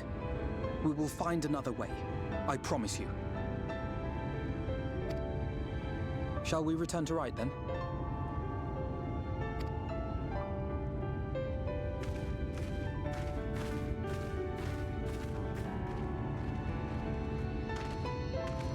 Is that?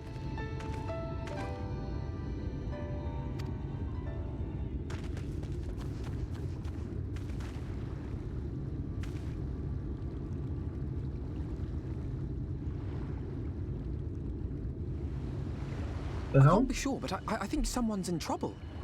Well, someone's laying there.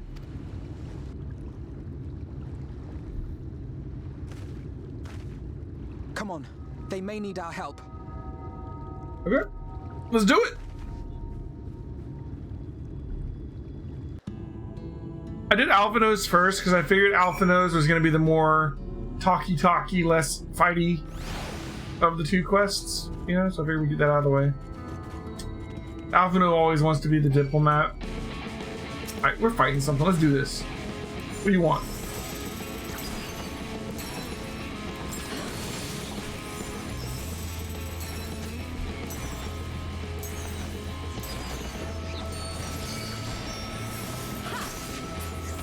Oh. Yeah, like these fights are like ridiculously easy right now.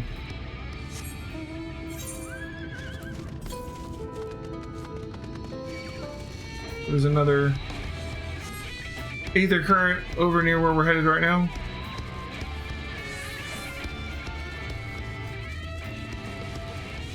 They really went like in a very strong direction with the music in this expansion, huh?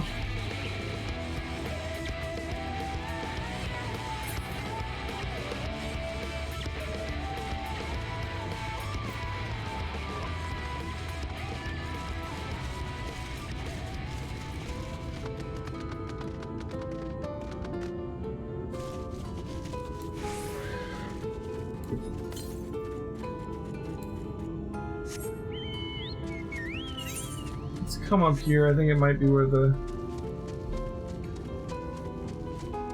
Aether Current is. If it's not, whatever.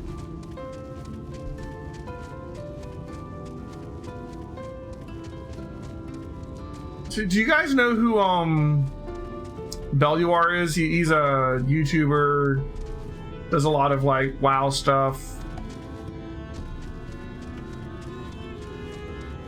Like, for whatever reason, recently, it's really popular for people to make those videos on YouTube that's like, longtime WoW player trying out Final Fantasy 14. It's like, there's like 5 billion of those right now, right?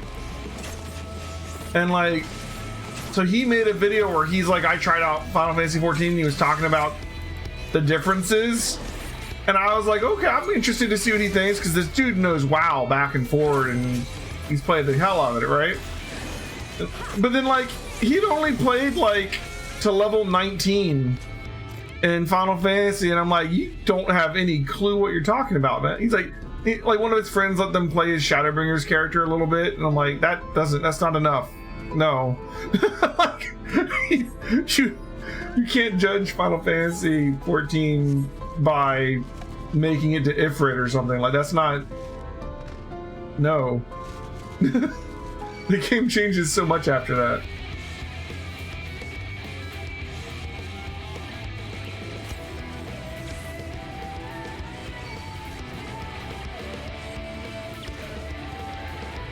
Oh shit, I killed myself.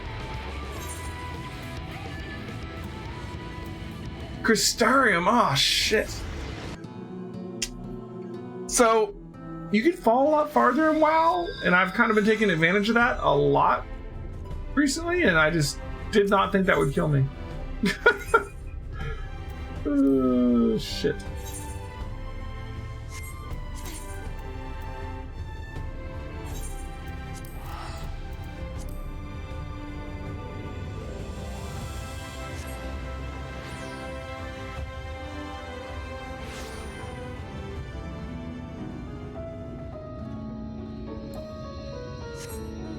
Well, that's one way to take care of it.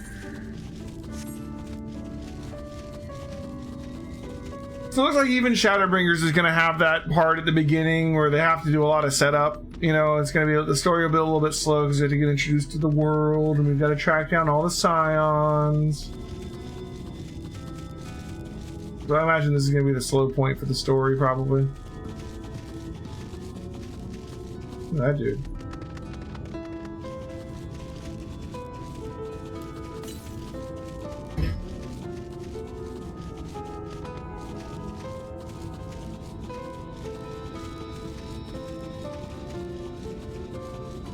A bison and a half. Excuse. Yeah, I'm good.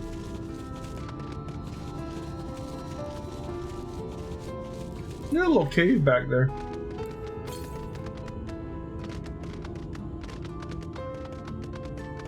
We'll hit that up in a second.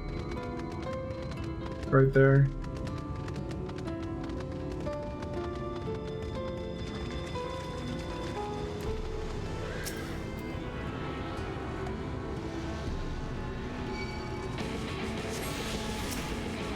Let's go! Who wins? The hero of light? The warrior of light? Or crab? My money's on the crab. What do you guys think?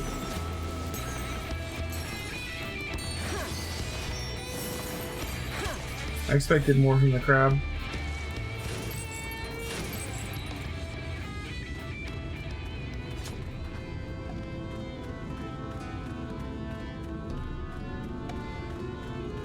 Alright. A weakened wretch.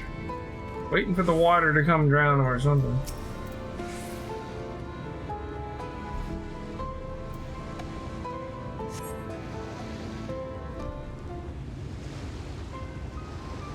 That should take care of the worst of his injuries.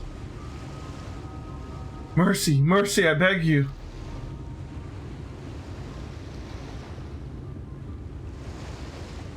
Breathe easy, sir. No harm will come to you here.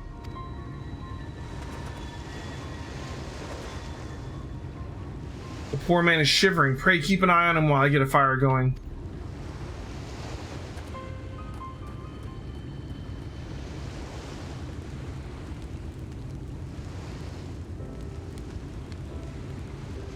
thought for certain I was dead. How am I to ever repay this kindness? We'll settle for a tale of your current predicament. Why don't you begin by telling us your name? Tristal. I was invited into Gilmore to work as an artist.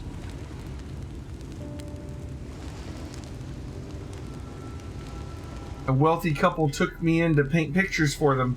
But when my style proved contrary to their taste, they just as quickly turfed me out onto the street.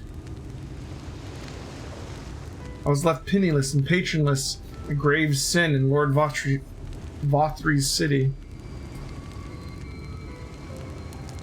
Within days, they had brought me before the man himself, and he asked me what I meant to do. Dejected as I was, I told him I wished to leave.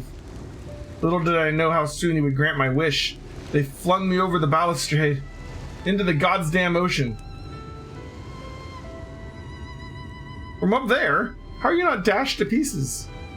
Don't ask me, luck, I suppose. But if you hadn't found me when you did, it wouldn't have counted for much. Monstrous, and the citizens condone such barbaric punishment. Oh, without a second thought, when Lord Vothry passes judgment, no one so much as blinks, let alone argues. In Yulmore, his word is law.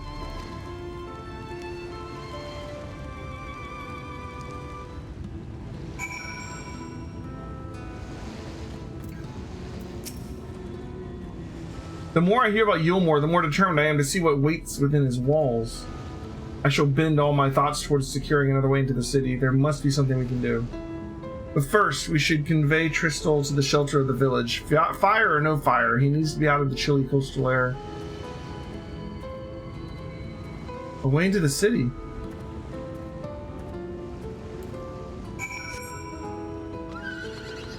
Okay. So what are you guys up to tonight? We're not going to get to any multiplayer content, I'm sure. There's just a lot of setup at the beginning. We're not going to be doing any dungeons, I don't believe, tonight. It's all Nova is working on something. Minus working on relics.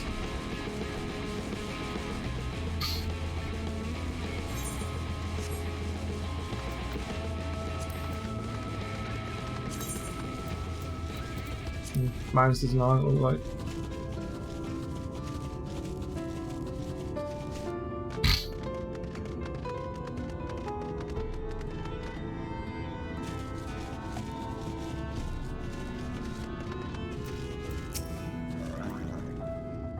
Pray accept my deepest gratitude. I owe you both my life. If you'll permit me, I would assist you in your attempts to enter Yulmore, insofar as I am able at any rate. To be frank, the thought of sending my saviors into that awful place makes me sick to my stomach, but since it's plain you've set your minds onto it, you should take this. It's my favorite paintbrush. The Yulmoran elite are never satisfied until they get exactly what they want. And if I'm not mistaken, the couple I mentioned will be looking for someone to replace me. If you make a show of owning such a well-used brush, you may be able to convince people you have talent for painting. Are you certain? This is your livelihood. We cannot deprive you of such a treasured possession. I'll gladly give you all I give it gladly after all you've done for me. Besides, I don't think I have the heart to paint anymore. As to what I'll do instead, I honestly haven't decided, but I shan't stay long in this place. Not with that city brooding over me. Nay, I'll move on to new lands and a new profession, and I'll keep you in my prayers from now until my dying day.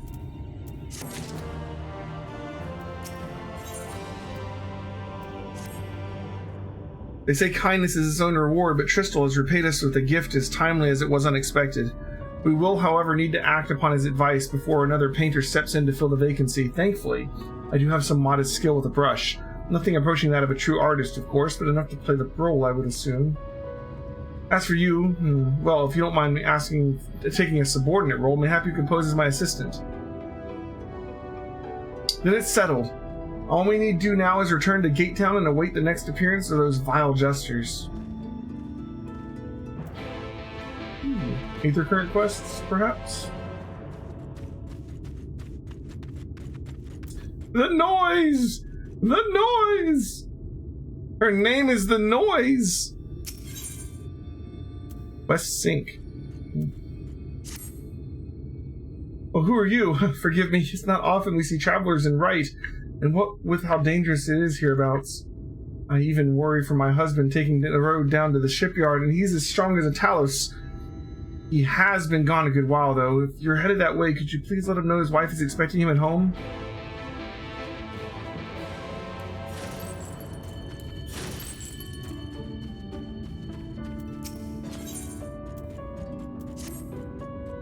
Excuse me, but you're the lady Alphino was traveling with, aren't you? I'm sorry, I didn't quite catch your name. Oh, Elhub. So lovely to meet you. My name is Euless, and I'm the acting village mayor, and I was hoping someone of your talents would pass through Rite before long. The thing is, I need to visit someone up at Stonegazer, and I'm afraid to walk the path alone. Do you think you could provide an escort? My thanks, I just couldn't bring myself to ask one of the villagers.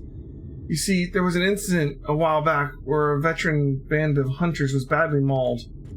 Simply mentioning that it's unsafe to wander outside the village these days would be enough to bring back memories of that grisly scene, which is why it's been so difficult to even bring up the subject. But such does not change the fact that the roads are indeed dangerous. Pray, meet me on the path to the north and be prepared to fend off the wildlife.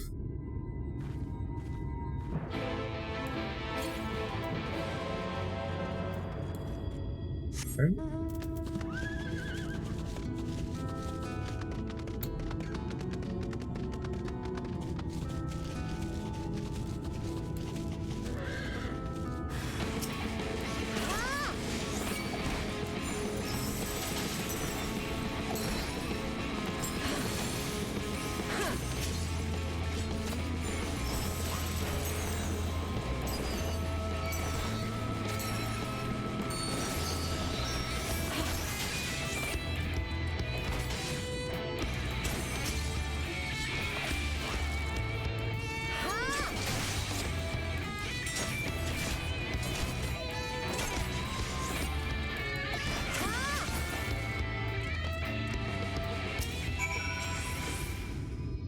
Okay.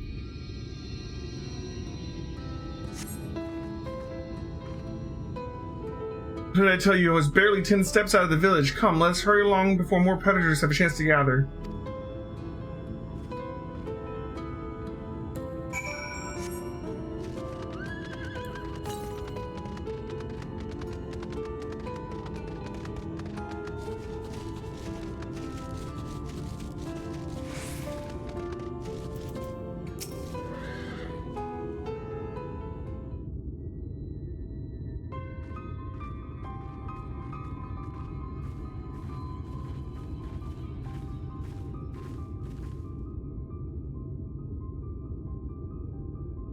Thank you for your escort, Elheim. This is the gentleman I wish to speak with, so we needn't go any further. Luke?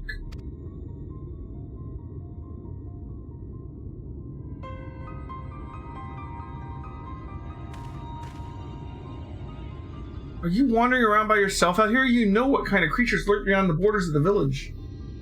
Oh, well, if it isn't Cliftel's little girl. Something I can do for you, lass? Yes, sir. I came for an answer to my proposal from the other day. Have you given any thought to taking over as village mayor? I'm doing the best I can in the interim, but I have neither the age nor the wisdom to continue the role. And the rest of the villagers agree with me. I'm fairly sure I told you nay once already. But seeing as you found a guard so you could come and talk to me then, mayhap I consider the idea, in exchange for a few small tasks. You will? Please, just tell me what we need to do. My friend Cliftel, your dear father, was looking for a sickle to cut some rope. Would you mind skipping back to the village and borrowing one for me? Why would you... I mean, a sickle, was it? For cutting rope? That shouldn't be too difficult. I had only meant to ask you for one trip, but if I'm to complete these tasks, would you be willing to indulge me a while longer? This guy's just taking advantage of you.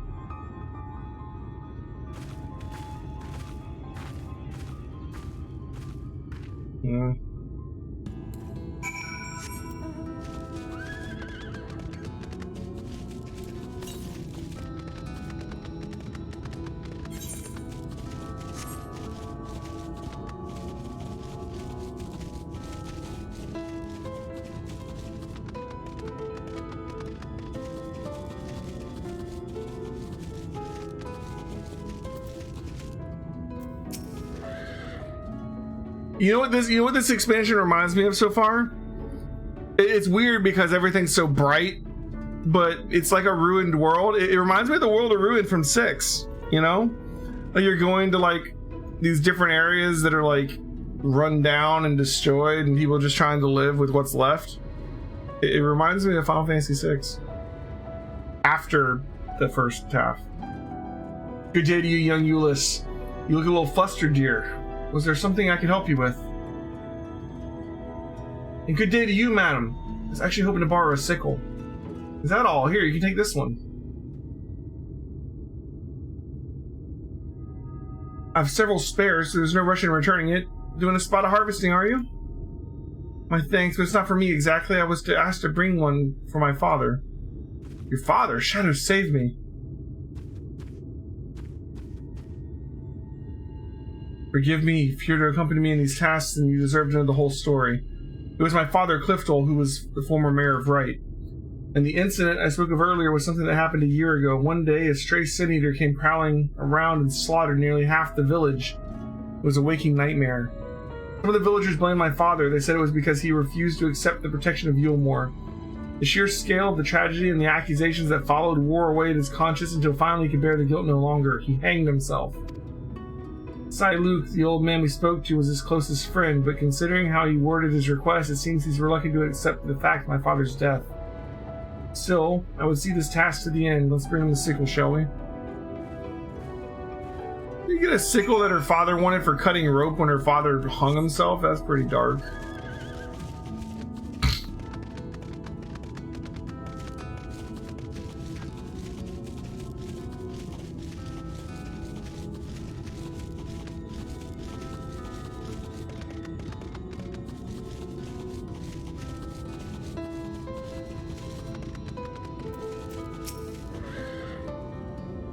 Say, Luke, sir, we bought the sickle you asked for.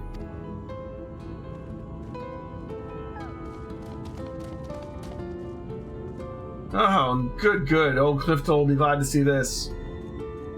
Oh, sir. Thank you for staying with me, Alheim. This might be harder than I expected.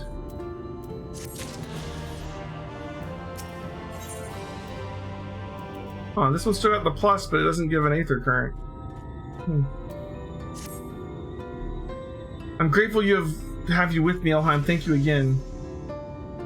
Say, Luke, I believe you had more tasks for me? Still here, are you? Yes, tasks. There's a Talos of mine that's taken far too long to make its return. Probably busily tussling with some dim-witted predator. Go and see how it fares, and chase off anything slowing it down. But all the... Oh, you mean that Talos. Pray follow my lead, Alheim. We'll find the Talos in question in the southwest of here. No doubt that there'll be dim-witted predators aplenty for you to deal with. Okay.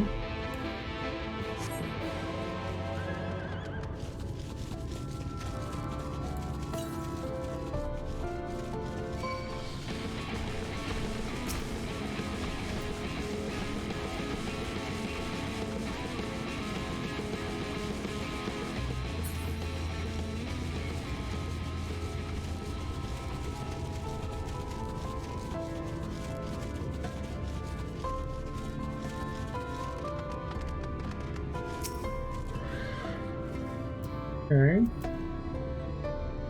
I'm about to be ambushed by dim-witted predators. Go figure.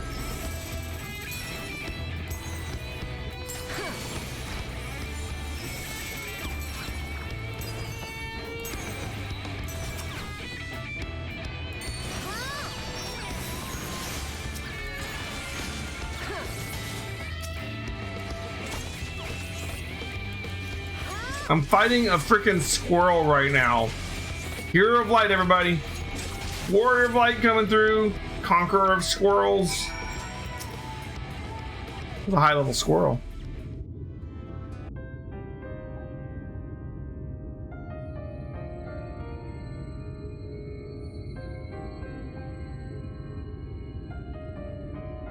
I'm glad you were here. They must have burrowed in beneath the plates. I know Luke implied the Talos was still moving, but as you can see...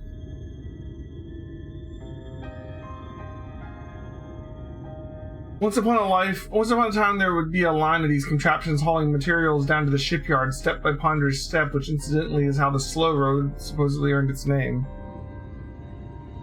But after the Daedalus Stoneworks closed down some 15 summers ago, there was no one left to make or maintain their creations. One by one, the Talos slowly fell into disrepair. This particular worker was damaged during that stray eater rampage. It hasn't shifted an ilm ever since. It was always Siluk's favorite. Come, let's make our report.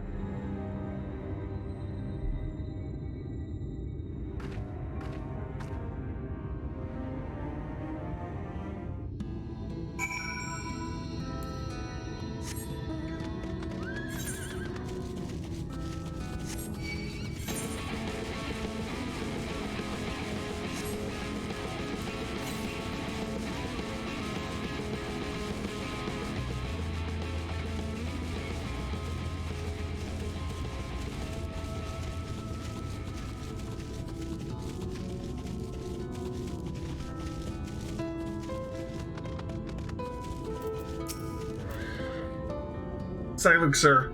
Elham has cleared away the pests who are bothering your Talos. Should be left alone for the time being.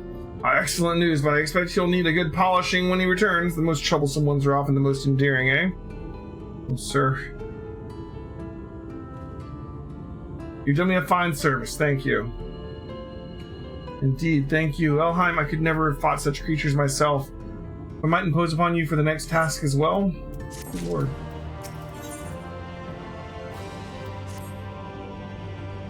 Thank you again for staying. I honestly could not do this without you. Siluk, sir, were there any more tasks you had for us? And just one last thing. I want you to gather some pretty flowers from the split hull as a gift for my darling wife. She went out for her usual walk, but she's not yet deigned to come home. I fear I may have said something to sour her mood. I understand. We shall gather a lovely bouquet for her then. Guessing his wife's dead too. Ilheim, will you accompany me to the Cape for some flower picking?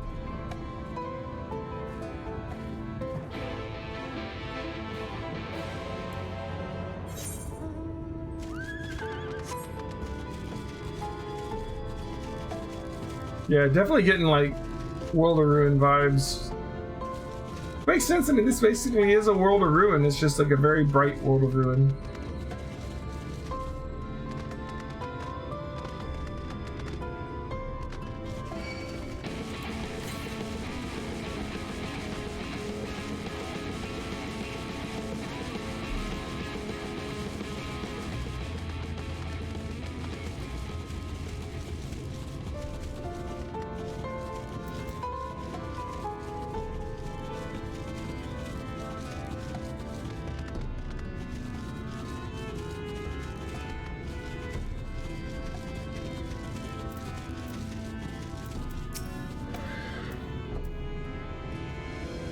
This is almost pleasant, isn't it? Aside from the aggressive wildlife, of course. I should tell you about Siluk's wife. She was killed in the Eater accident, and although I imagine you're already suspected as much, they made such a sweet couple. Every day they would walk up this cave hand in hand, and she would gaze over the flowers with this warm, contented smile. Siluk himself had some training as a warrior. He would guard her as if she were a princess, and he her gallant knight. I'm sorry, it's just...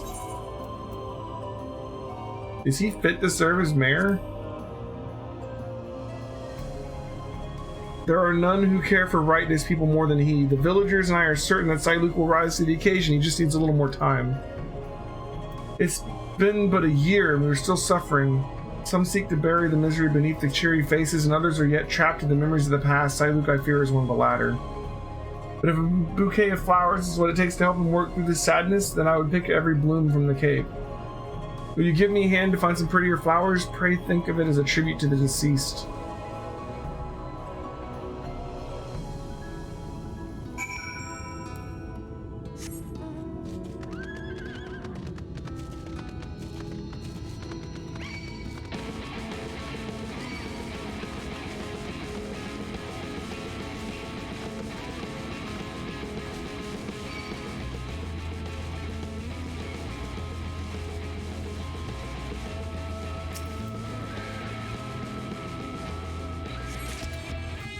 Thanks.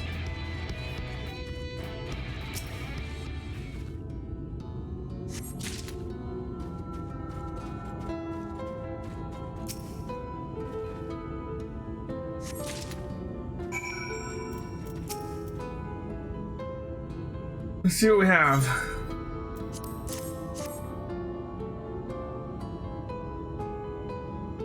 Yes, these are beautiful. Thank you. Siluke will be pleased. Let's take them back to Stone Gazer before they get crushed in some scuffle.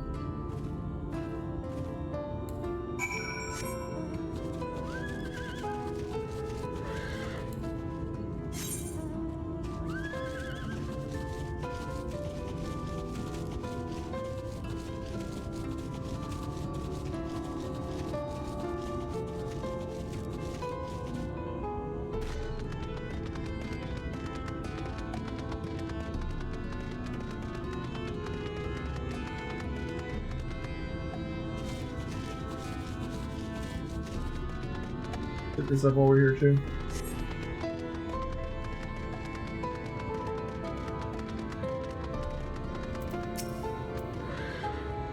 Anything I can do for you, stranger?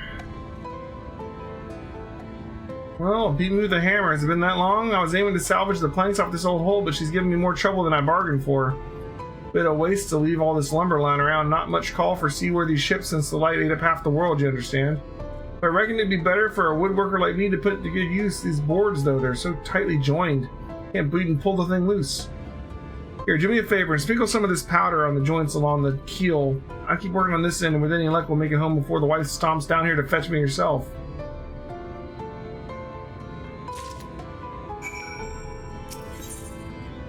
Oh my god, alright.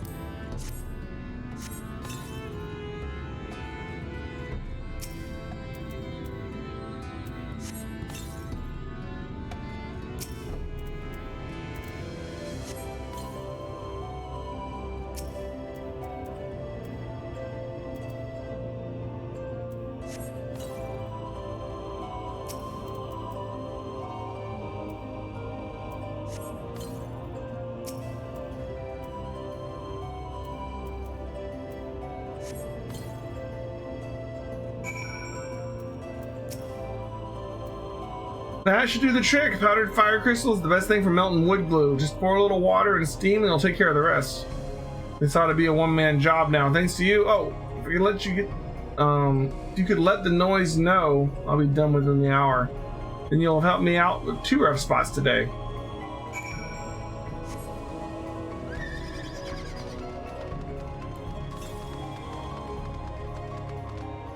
The noise!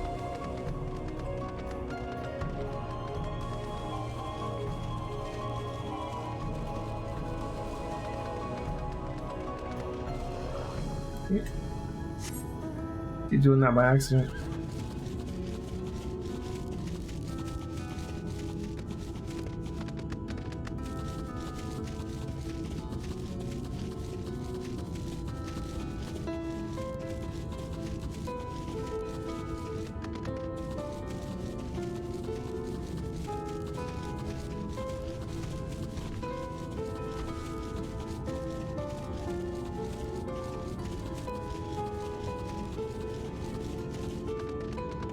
You got 8 memories. Is that good?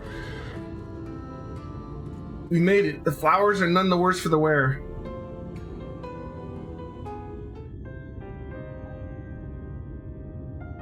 Sorry, Luke. Elheim and I have returned with the bouquet for your wife. Oh, splendid. Thank you. Now perhaps she'll come back to...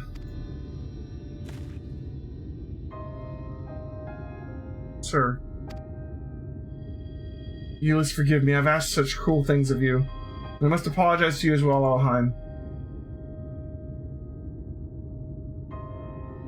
My beloved wife, my dear neighbors, so many gone. After it happened, despair became my only company. I could not even save my closest friend when his torment was plain for all to see. I could never forgive myself.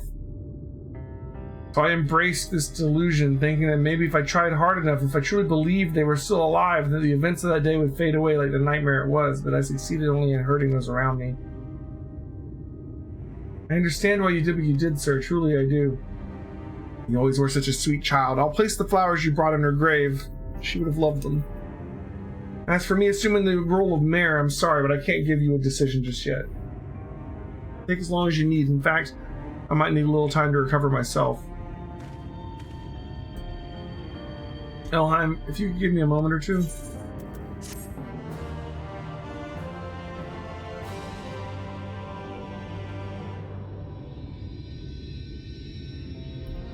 Excuse me. After all that, we get some money. Like, what is the plus for? Thank you for your patience, Elheim. Sorry, Luke still appears to be wrestling with his thoughts, but perhaps we can help him come to a decision. Sir, I don't mean to press you, but might you have arrived at an answer to my proposal? Like, instead of beast tribes, is there like, this town, now that it has a mayor, is like a thing or something like that? Is there going to get something from making him the mayor? Not exactly, no. There's another matter I've yet to reconcile. Would you mind sharing this matter with us? Well, it goes back to the day that the Eater attacked the village. I was taking my turn as lookout here at Stonegazer. The duty we take very seriously. They say when the tower was originally built, in the time before the flood, they were worried about dwarves and mountain bandits, but these days, yes, there's far worse prowling around, and I failed to spot it. The Sin Eater which came that day did not appear as the other monstrosities I've seen. From a distance, it simply looked like a person. I wanted to be sure before I rang the warning bell, but I waited too long. Many who could have fled died because of my hesitation.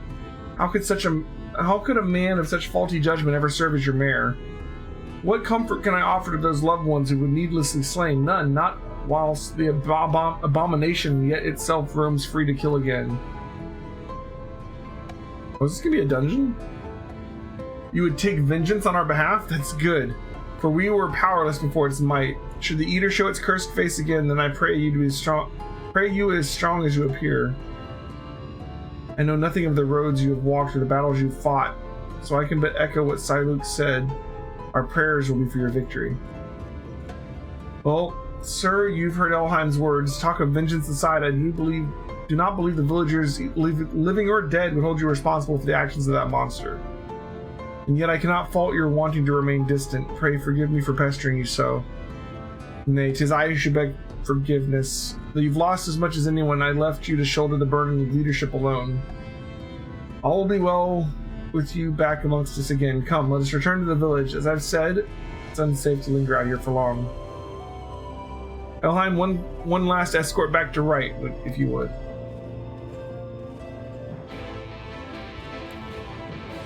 Not actually escorting them, basically. I'm cool with that.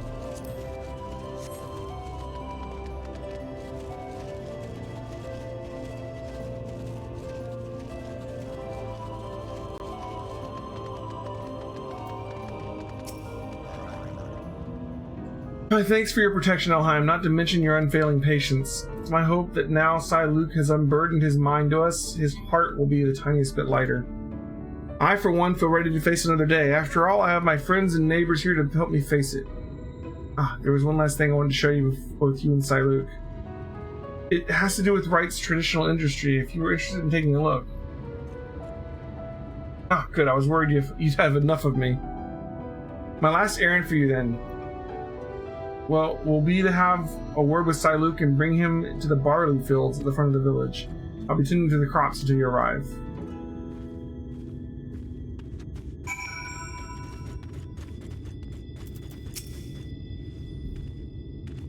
Elheim, I'm grateful for your understanding. The flowers you brought my wife would have very much approved of the selection. Now, is there something you wish to discuss with me?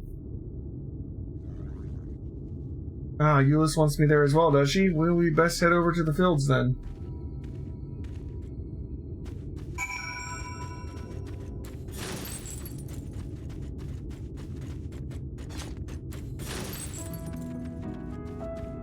The noise! He's alright then. That's a relief. Wright's had his share of troubles and a wife does worry. What? He had you helping strip planks? The cheek of that man. Still, we're lucky his father taught him the trade at all, even if he uses those skills to take ships apart rather than build them. A woodworker puts food on the table, so I'm grateful to his family for keeping up their traditions. And I'm grateful to you for bringing me peace of mind. Please take this for your kindness. I take the Aether Current.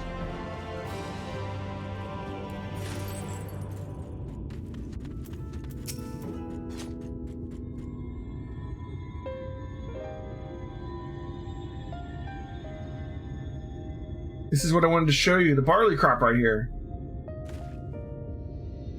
This was your father's plot, wasn't it? You've been tending to it in his absence?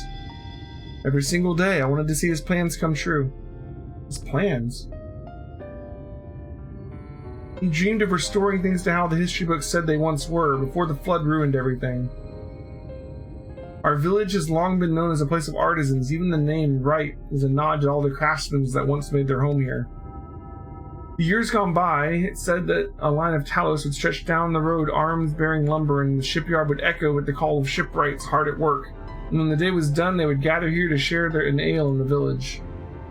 My father, he'd hoped to brew the traditional Wright ale with the barley from this crop. One day to tap a barrel with his family and dear friends and raise a toast to the future.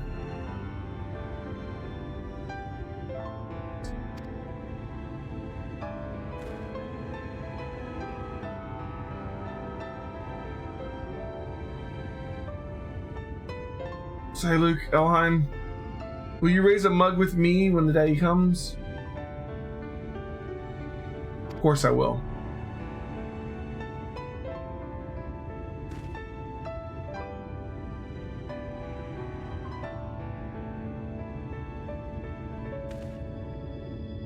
Oh, my dear girl, the land here does not nourish the crops as it once did. I fear it'll be some time ere you'll have barley fit for the ale you have in mind. In the meantime, will you help me with the rest of Cliftel's plans? The rest? You wanted the things the way they once were, did you not? And we must first recover from the tragedy which was visited upon us. There's no simple solution, but I mean to do what I can to lead our community out of the mire of pain and grief.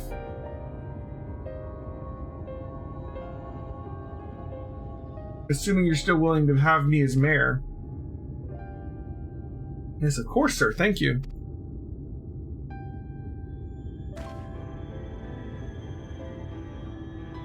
I was set to live out the rest of my life in denial, but you and Euless have opened the eyes of this old fool to what needs to be done.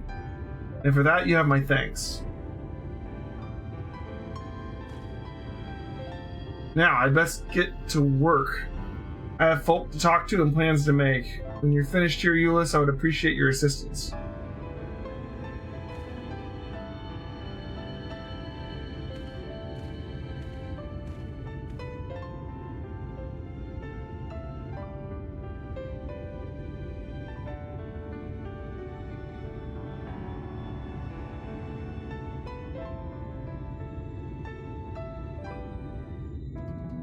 Okay.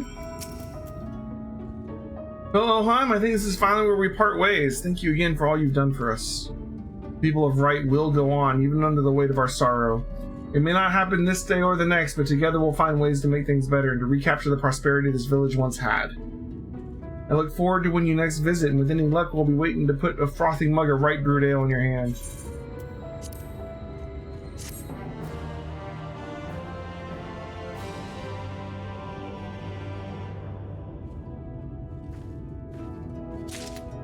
Why do you have the plus sign for those? No. Whatever, they're done.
Alright.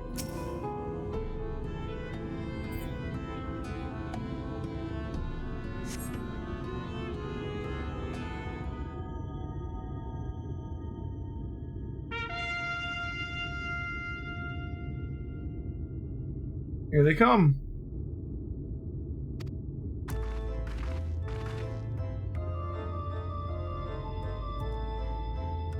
Ladies and gentlemen, your attention once more. What a day it's been for the folks at our door.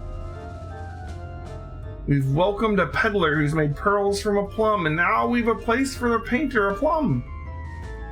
So come along and don't be slow. It's time to let your colors show.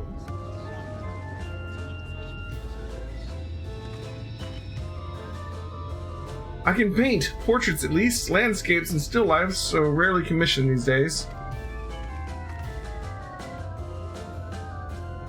Oh, I thought I spied a new face in the crowd. What fortunes that you should feel ease around an easel. What proof have you of your prowess? Any masterpieces on your person? Sadly not. Everything I paint is soon sold. Such is the life of a working artist. I have only my brush to testify for me, though you will note that it has seen no small amount of service.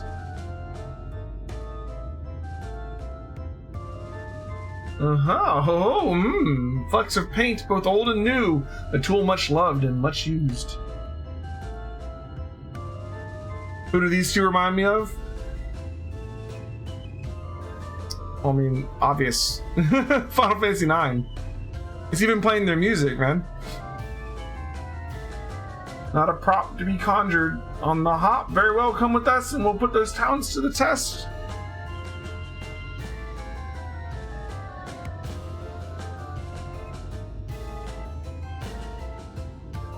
And who is this hanger-on? Well-wisher or parasite? Which are they actually called Zorn and Thorn though, or is it just an homage to them? Why, this is my assistant. She whose unfailing support allows my art to flourish. I will go with her or not at all. Parasite then. We shall leave her fate in the hands of her new employer. It matters not a whit to us. And having filled our latest vacant space, we retired to Yulmore's sweet embrace. And neither of them talk like Yoda, so not Zorn and Thorn, right? They do rhyme though, and they do have the red and blue. Oh mercy me, the mule! We almost took our leave without leaving a loving token. We must empty the sacks ere we make our way back.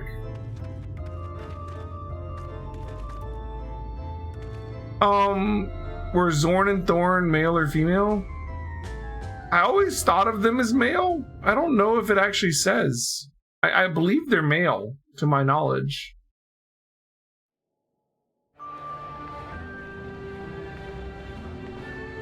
Redemption is beyond us.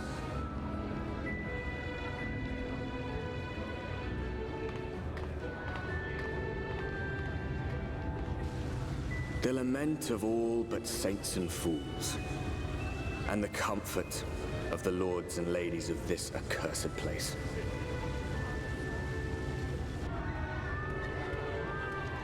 Once they held fast against the madness, only to embrace the coming cataclysm and delight in the end of days. This reminds me of Final Fantasy 13-3 Lightning Returns. The place that Snow ruled over, where they were just partying out the end of the world, basically.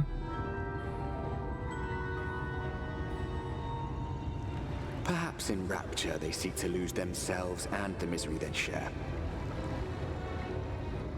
Or perhaps for them alone, the promise of eternal pleasure really does hold true.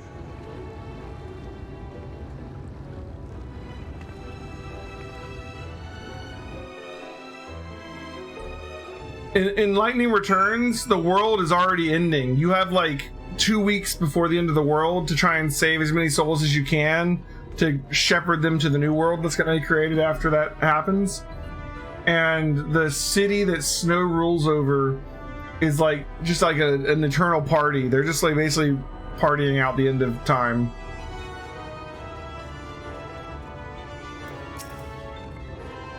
Welcome to the city of final pleasures. Feel free to weep at its magnificence. No, not even a single tear. Moving right along then.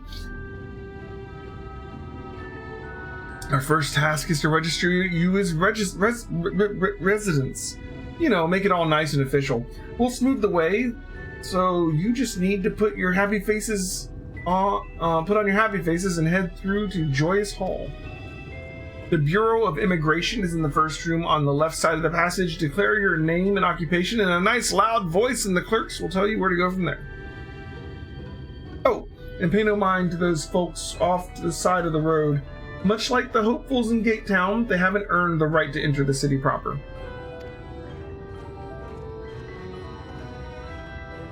If, however, you enjoy basking in the envy of your fellow man, then by all means take your time.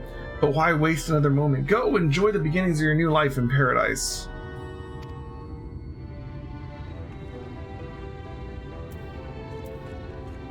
I haven't actually played Final Fantasy 13-2 or Lightning Returns. I played like a couple hours of Lightning Returns, but not much.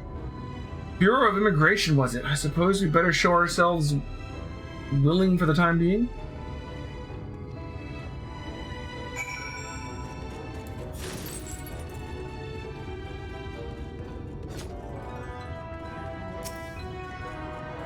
The Glory Gate.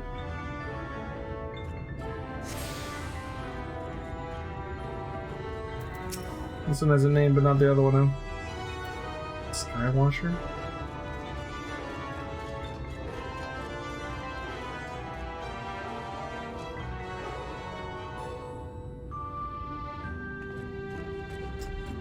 I didn't much like the combat system in 13 when I beat it. I've only beaten it once though, and I haven't done everything in it, so when we get to it, and we will, I'll have another opinion of it this time.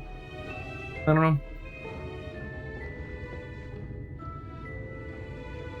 Welcome to Yulmore, fortunate friends. May I have your names? I am Alphino, an artist, and this is Elheim, my assistant. Yes, I was informed of your imminent arrival. We can forego the usual interview and begin the process of your registration papers forthwith. Now, the citizens of Yulmore are divided into two classes. There are the free, who are blessed with the favor of Lord Vothri, and the bonded, who work in the employ of the free. You will be joining the ranks of the bonded. Your duties are to serve a patron in the capacity for which you were chosen, in your case, painting pretty pictures. Should your patron dismiss you for any reason, you will find another sponsor among the free or accept work as a general laborer. I see. And might you tell us something of the patron we are to serve? The two patrons, actually, Chynuz and Dulia Chai, a Mistal couple whom were most referred to as the Chais. They are both gentle souls, but I would ask you to conduct yourself with respect and humility for your own sake as much as theirs. Now, a moment please while I complete the relevant paperwork.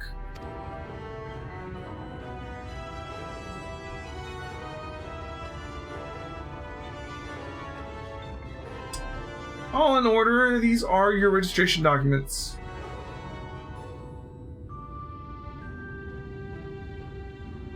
Take these papers to the next door and submit them to the clerk. Once they've been stamped, you'll be officially Yulmoran citizens. Enjoy your new life in paradise.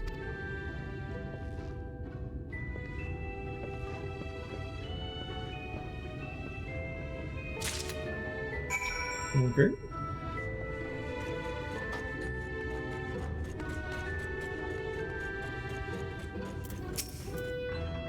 Welcome to the Bureau of Registration. Papers, please.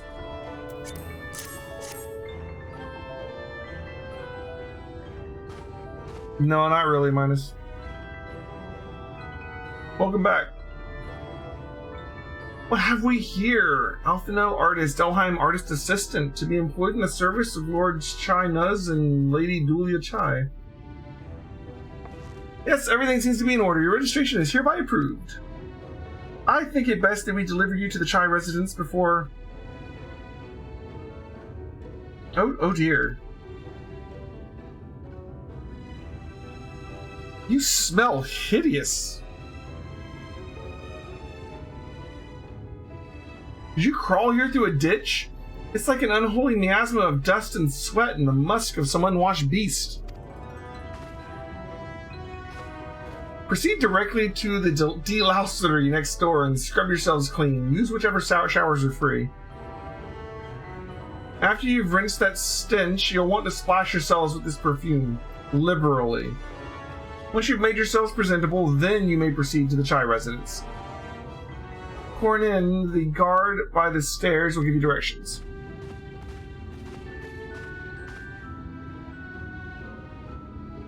Hadn't realized that we were so aromatic. We get deloused. That sounds fun.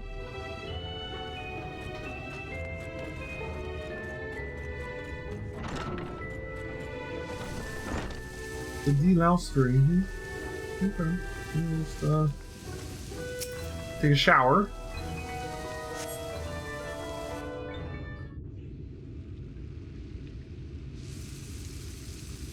You rinse yourself clean in the stream of water.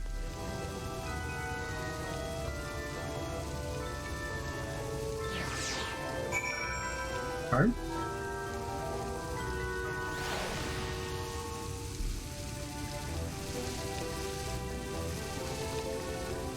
Okay. You're not gonna go clean yourself out now? Boy just wants to stink.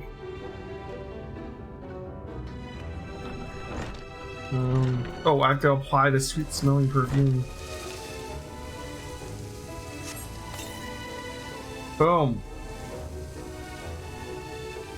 You apply the perfume as directed, and the delicate scent of roses fills the air.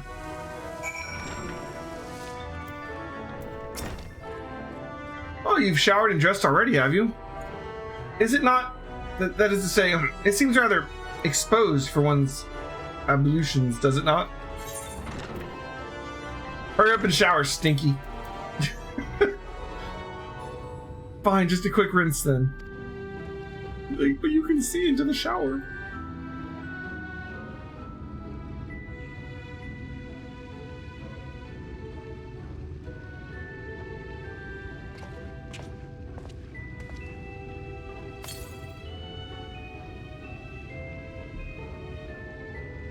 Oh, that was bracing.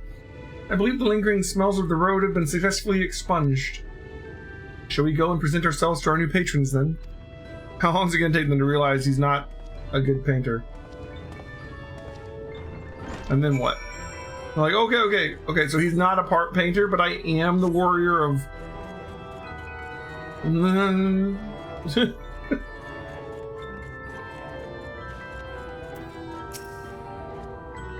You're looking to present yourselves to the Chais, are you? Well, let me explain how the city's laid out then. Imagine 3 layers, one on top of the other. This layer is called the buttress. Above us is the understory, which is the military has its headquarters, and above that you've got the canopy, which is where the free citizens of Yulmore spend their days. So if you want to find your new patrons, you'll need to keep climbing until you run out of stairs. Then look for the Grand Dame's parlor. They'll be in there, as like as not. Okay.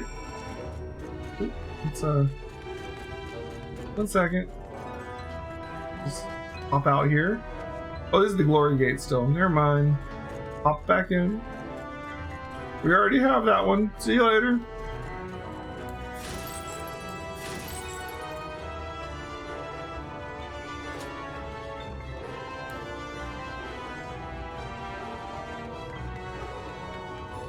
Up. Detour. Detour over.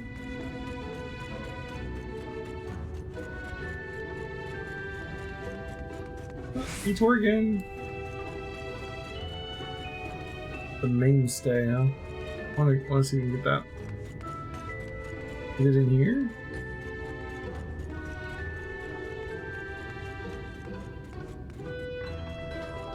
Down there.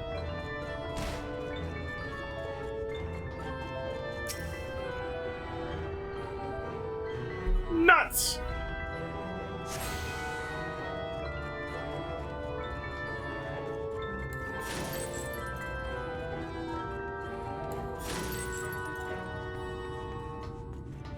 Okay.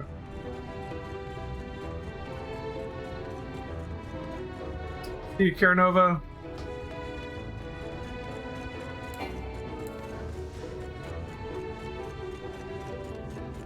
Pick it up. Pick it up.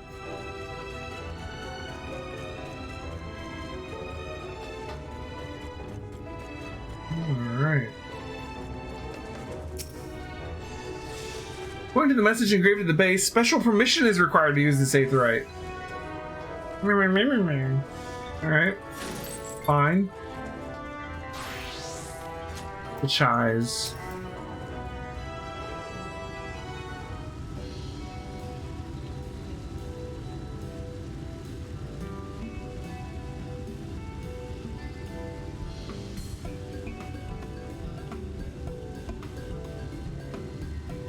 Oh, who's this then?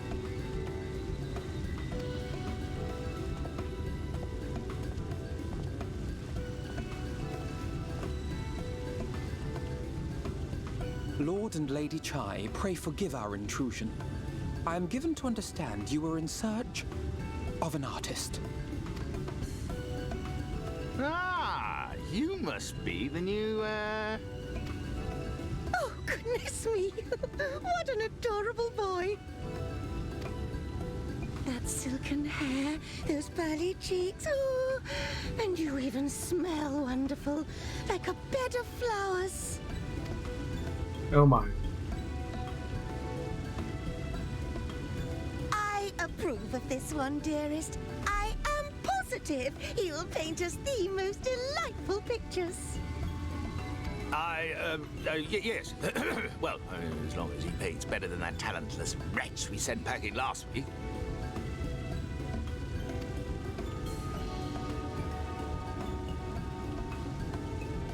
Wonderful, wonderful. Welcome to Yulmore.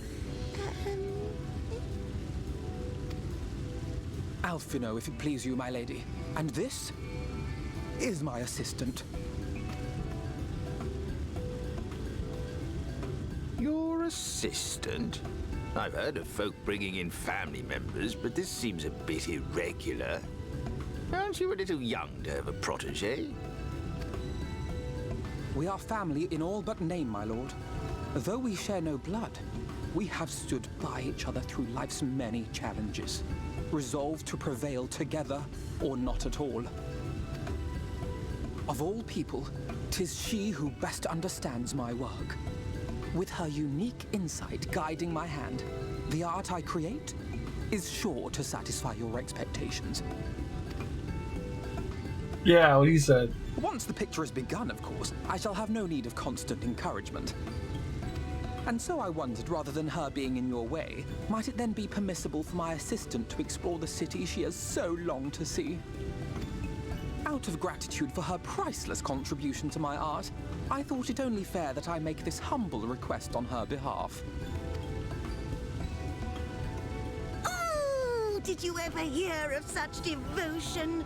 Of course your assistant must have her wish. She shall be free to roam to her heart's content. Isn't that right, darling? Oh, yes. Yes, of course, dearest. Quite right.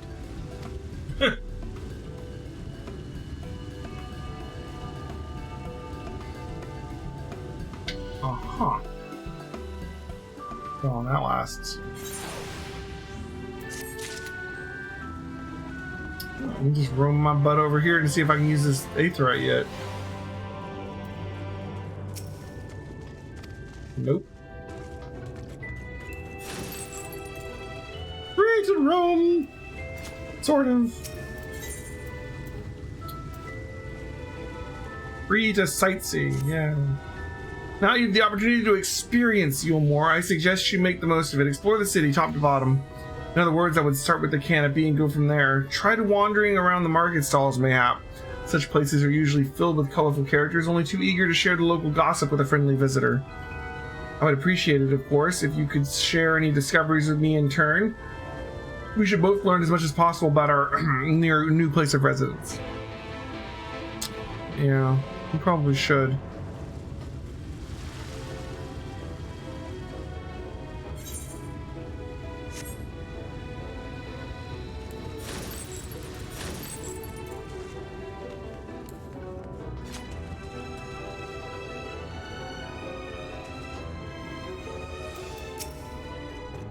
Oh, hello there. A fresh register, are we? You seem a little lost.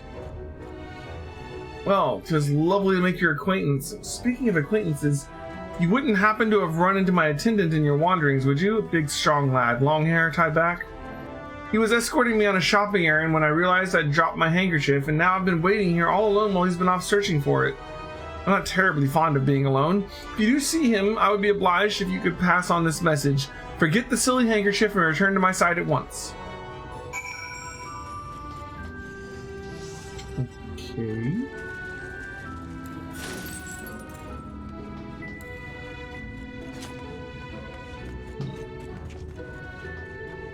Huh?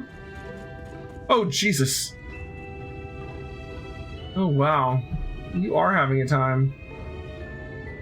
That is quite the drop. Well, I'll tell her she needs a new attendant, and then we won't need to be Alphino's assistant anymore. Oh, right, we're the hero. Yeah. Fine.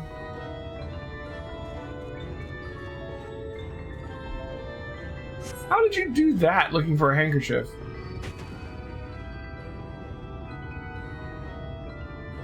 Wicked White, that was too close.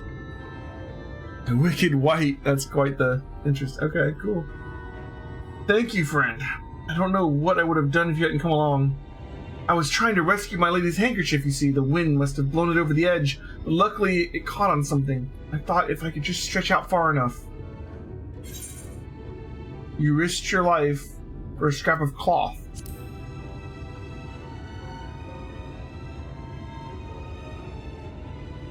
It's not just a scrap of cloth, not it belongs to her. I would risk my life the more to spare my mistress but a single moment of sadness. When I first came to Yulmore, I thought only of improving my lot in life. There is so much more to this city than wealth and plenty. There is no war here, no conflict. The residents all treat each other with warmth and respect. My mistress has been ever so kind to me. I can think of no other place in Cluja where I could possibly be happier. What do they put in the meal, alright? They must be putting something in that food they're giving these people. Sorry, I might have gotten a bit carried away. I find it hard to stop when I start counting my blessings these days. Please, you should come with me to meet my lady. Once she hears of your deeds, you'll be witness to her generosity firsthand. They totally put something in that food they give people outside, I swear to God. What? Lonely, you say? Curse my clumsy feet. I must return to her immediately.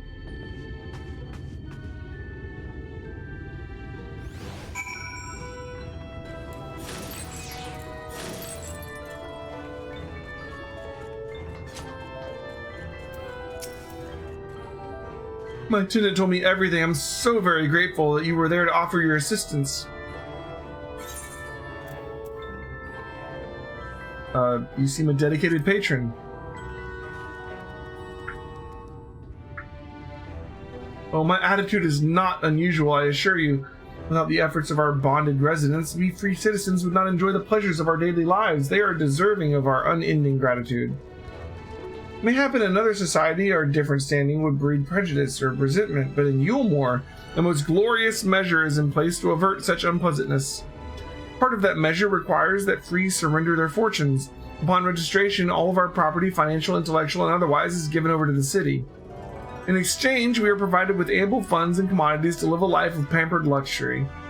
Being liberated from the concern of earning coin has an almost miraculous effect on people's outlooks. There are no rivals to compete against, only fellow residents with whom to enjoy our tranquil existence. Now, if you'll excuse us, I must see what markets have to offer as a reward for your returning my handkerchief. Oh, and I've not forgotten you, of course, our courageous messenger turned rescuer. They all give their money over to get in here, huh? Interesting. All this talk of relying on the bonded, I haven't given a thought as to what your duties might be. I hope I haven't interrupted your work unduly. A tour of the city, is it? Then you must visit the beehive. It's always buzzing with activity and local hunger. Anyway, the lady by the name of Tistaby usually has her seat near the entrance. She'll gladly speak with you on any number of topics, assuming you find yourself on her good side. Okay.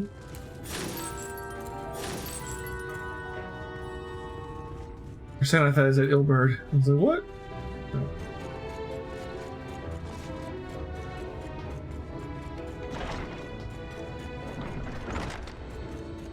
Brother Maynard. Oh, Maynard. Never mind. Sasha Ray. Interesting. Okay, is there a lookout place over here where we can watch the pole? Really? Well, I mean, we better do it.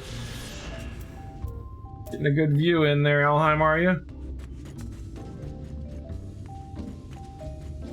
Go for a little puff puff.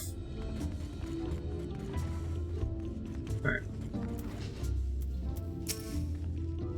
Welcome to the beehive, my little drone. Seeking the sting of excitement to liven up your day? I can tell at a glance when folk are new to our happy colony. It's nervous fluttering, you see. It always gives them away. Why don't we play some cards to set you at ease, eh? A quick game of high or low. It's a simple matter of guessing who has the biggest hand. If you win, I'll grant you a single favor, within reason, of course. Interested? Ready for a game of high or low, then? Let's play. Good for you. No time like the present, I say.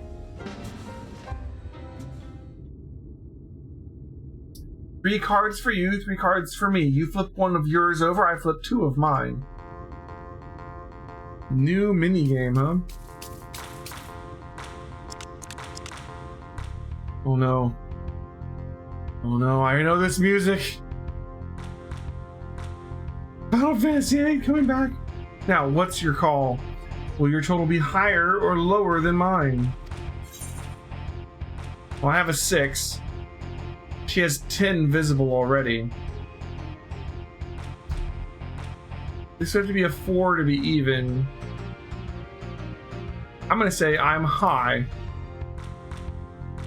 You're going high then, right? Let's see what I've got. Ooh. My cards add up to 17 and you have... Oh, 15. She did end up with another high card there. You lose! Well, sorry, honeybee, but this match goes to me. Let's play again! That's what I like to hear. Let me shuffle the deck. Are we betting money here, or are we just playing?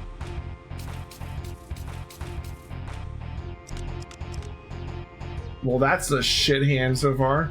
Now, what's your call? Will your total be higher than mine? Yeah, I'd hope so. You're going high then. Right, then let's see what we've got. Oh my god, 1, 2, 3, really? My cards add up to 6, and you have a 6 right there. Good lord. 20. 6 versus 20. Yeah, just a bit. Congratulations, your guess was right. Usually I concede defeat at this point, but what do you say to a rematch? One more win and we'll talk about that favor. Okay.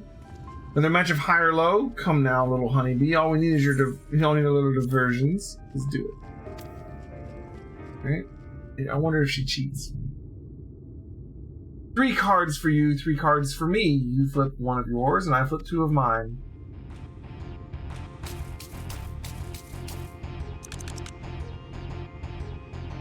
Hmm. 11 showing, we have a 5. And what's your call? Will your total be higher or lower than mine? On average, I would say she's probably going to be higher in this situation.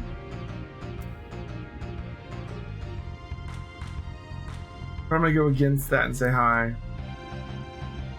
You're going with high then? Right, let's see what we've got. My card's up to 17 and you have... We already have 14 here. 4 more and we win, right? Yeah. 22. You win!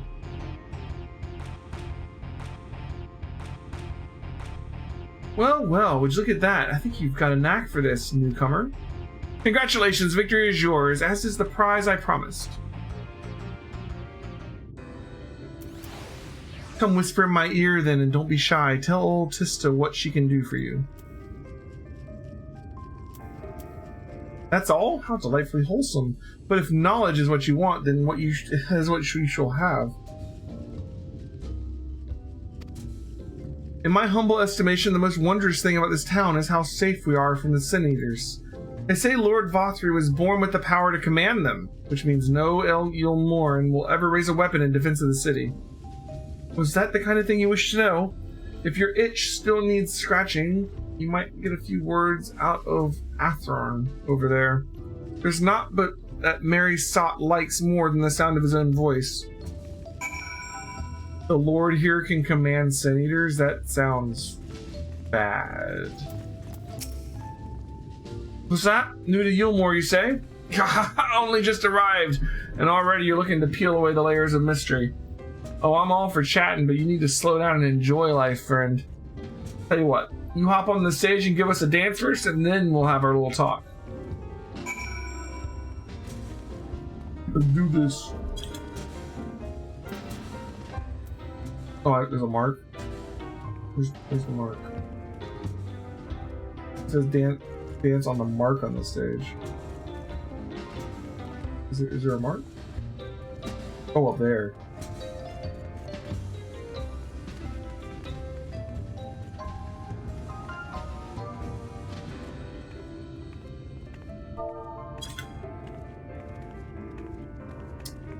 Warrior of light! Ba-da-ba-ba. Where's this mark? Oh, they like that.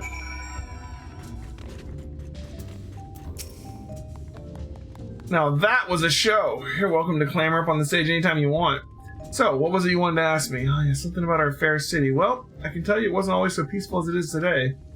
The Eilmoren army may be the very essence of military might, but even our forces saw grievous losses in the war against the Sin Eaters. Things changed for us, around 20 years ago now, when the old ruler's son came to power.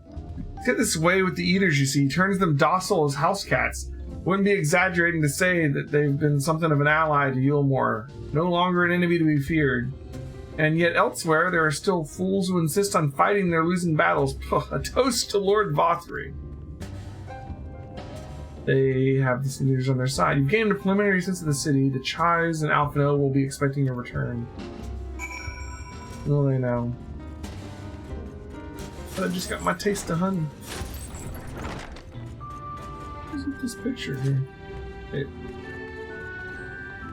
this looks like a painting of like the inside of the honeybee place over there. Which, you know, nice. But this, look at that, what is this? This looks like a forum or something. Like, what is going on here? What is this? Whatever.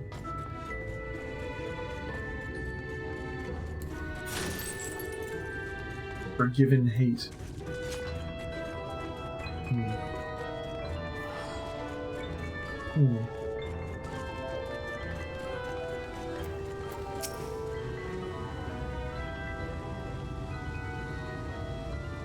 Oh, you've returned from your jaunt around the city so soon. You needn't have hurried back. Young Alphino has yet to brush to canvas. One cannot rush good art, I'm told, or good artists, apparently. Ah, finally.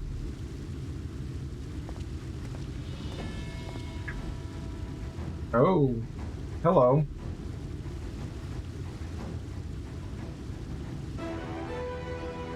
I've put together an ensemble of the garments you chose. Is this satisfactory?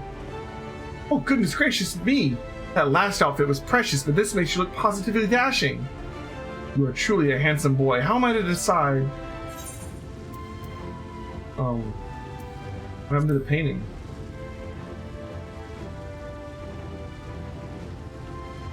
Exactly. The lad is an artist, dearest, not a dress-up doll. It's about time we set him to work for the reason we called him here. Must we? I do love a good painting, but I thought since we were enjoying ourselves so thoroughly... Well, I'd not... That is to say, as long as you... just make sure you give the lad time to prepare. We know who'll be upset if he's not ready to paint at a moment's notice. Whatever you say, darling, so. Shall we pick out some jewelry next? This Lord Lothar, who can command Sin Eaters, is going to eventually get upset with us for not painting, huh?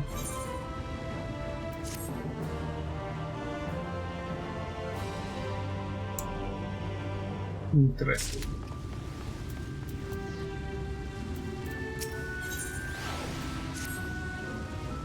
Lady Chai has a very particular sense of beauty, and apparently that extends to how I should dress whilst painting.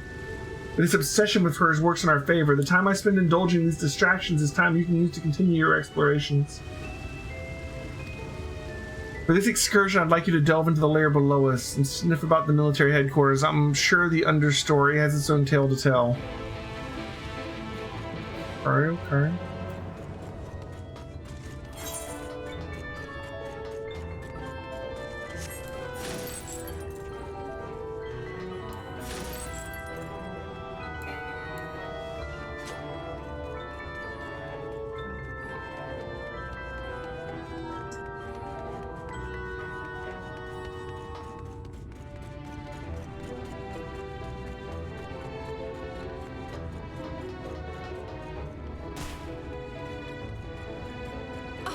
That's a lookout point. Look at that.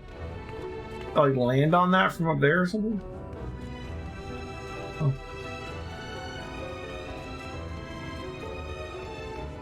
That's... Is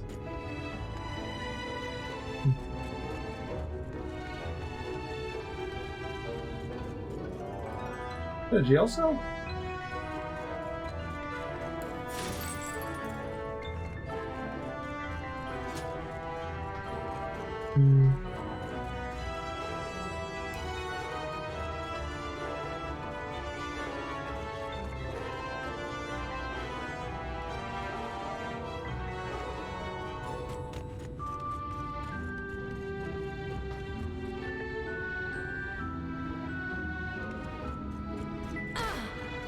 More speed. What am I supposed to do here, though? Let's gather information. Oh, okay. We can walk in here.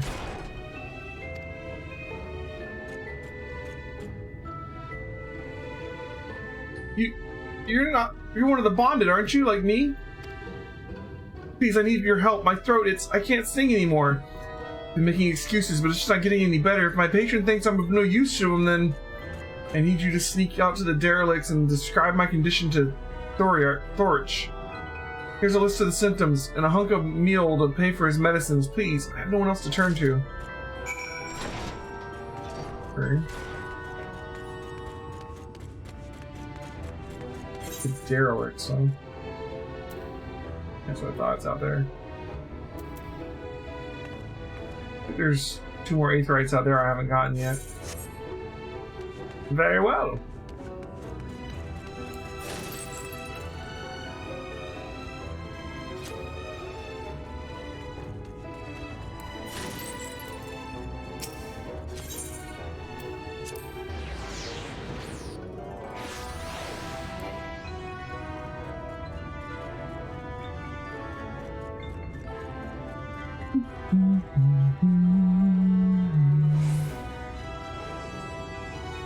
I just like the piles of junk outside of the place.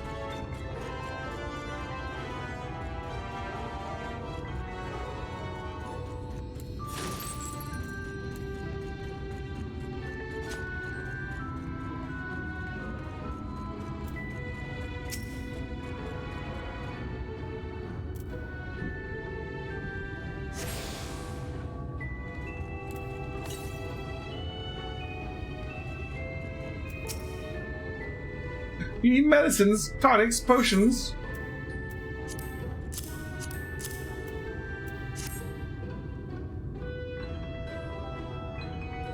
Cure for an alien voice, is it? No medicine will cure this. Methinks your songbird has a lump on her throat. Must be cut out, excised, and even then the voice may never heal completely. Poor little songbird. Will they kick her from the nest, I wonder, or simply silence her chirps? Your face, you didn't know? Of the many hopefuls who enter the city, very few ever seem to leave, even as corpses. Oh, you might see 1 or 2 fortunate fools hurled from the balconies, but the rest, gone. A town of nightmares it is. Not for this ship's rat. No, no, no. I am content to scurry around down here and nibble on the crumbs which fall from the table. This consultation is over. You have my verdict, and I have my meal. Good day. Say good day, sir. Welcome back, Caranova.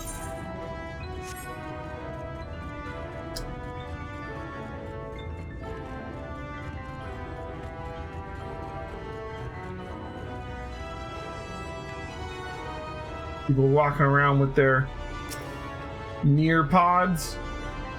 Makes me want to play more Nier.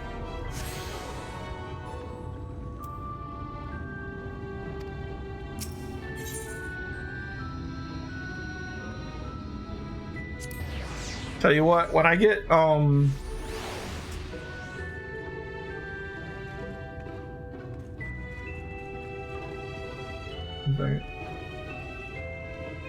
I get caught up in WoW and everything, and I kind of get these things to where I'm doing in-game stuff with both the MMOs, we're gonna get back to Nier. How far to get into Nier? Not far enough.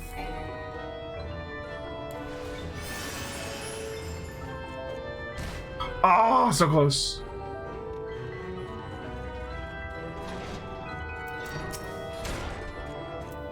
Did you get my medicine? We gotta cut it out. Now, I've decided that when we get caught up in World of Warcraft and we're raiding Karazhan, and we get caught up to the end of Shadowbringers, and we're doing whatever you do at the end game of Final Fantasy XIV, we're gonna start carving out some time. We're gonna do all of Nier Replicant and all of Nier Automata, because I'm really looking forward to doing those games all the way through. I want to do them. I want to give them justice, so we need to actually devote some time to them. That's it. What am I to do if I can't sing? Oh, there you are, my sweet canary. Have you been crying again? Don't tell me your voice is still not on the mend. Oh, generous sir, have mercy. I've done all I can, but even the apothecary said...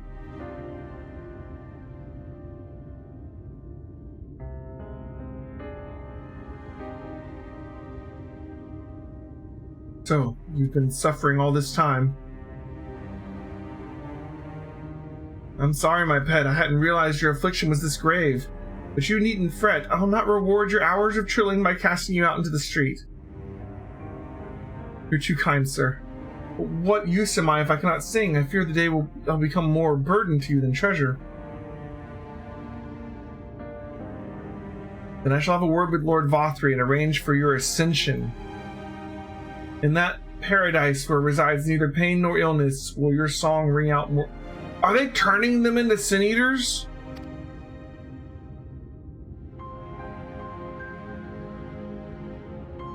Or mayhap you think it's a step too far. No, you would do that for me? Of course. I would almost wish to hasten my own ascension, knowing your blessed instrument was waiting there to greet me. Oh my god. I think they might be turning people into Sin Eaters here. Ascension? I see your question, Miles. Look at that in just a second. I want to see what's happening here. Oh, you must be a new arrival. Allow me to explain. As all know, the Sin Eaters exist to devour the sinful, but also do they serve to gather the souls of the innocent and shepherd them into celestial paradise.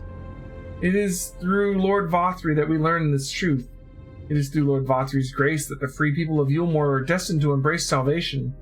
We are blessed to spend our days surrounded by love and merriment until the last, when we are called to our final rapture.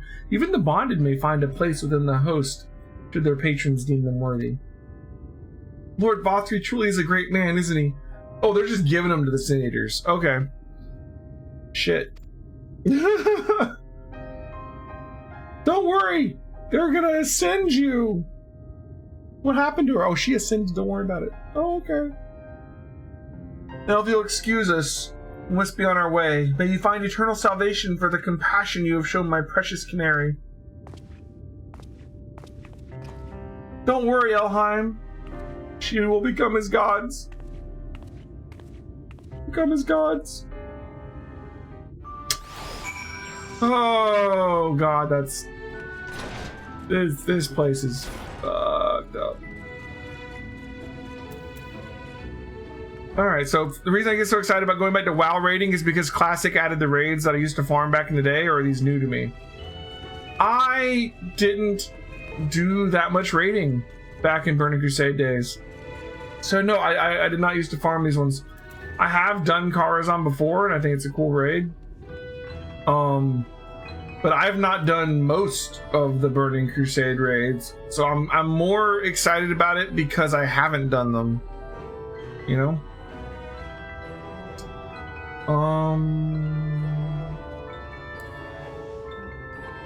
I didn't jump. Oh well. I'm not that worried about that. Back to Alphino. You can't use the Aether right upstairs, so we're gonna walk our butts up there.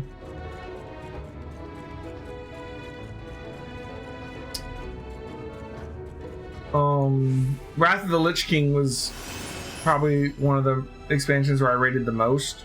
That's the next one. I can't do that, Karanova. I just can't do it.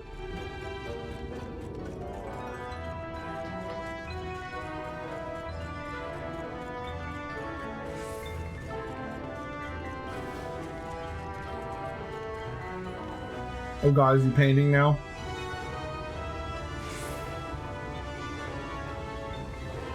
You're making my wife look fat! No. That's how this goes. It's good to see you back. You were taking so long, I began to worry something had happened. I've begun sketching an outline for the portrait, but nay, the Chais appear otherwise occupied. Will you share what your investigations have gleaned thus far? The Lord Vothri boasts some manner of influence over the Sin Eaters, does he? That would explain the reverence to which he is held by the citizenry. As for this ascension business, I cannot help but be put in the mind that the apothecary and his ominous remarks. If so many folk have entered the city over the years, then where do they go? He's giving them to the Sin Eaters, dude. Sin Eaters don't have to attack here, he's feeding them.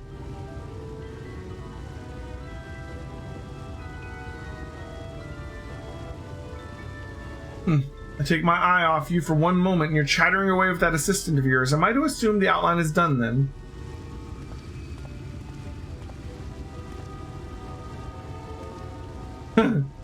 What in the blazes?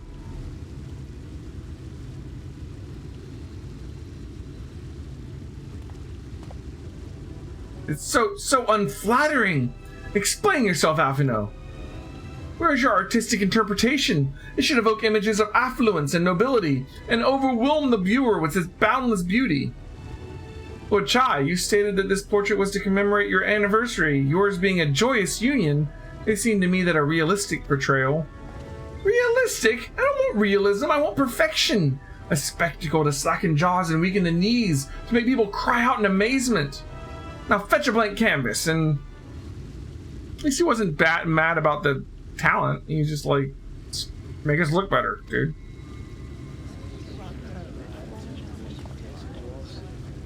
I say, did that come from above?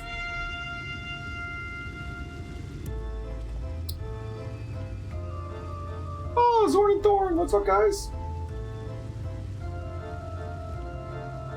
Ladies and gentlemen, your attention please. A tale to make you quiver and your noble blood freeze.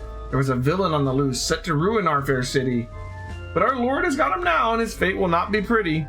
Yes, the hammer of justice is poised to come crashing down. One and all who'd watch it fall are invited to join his lordship in the offer.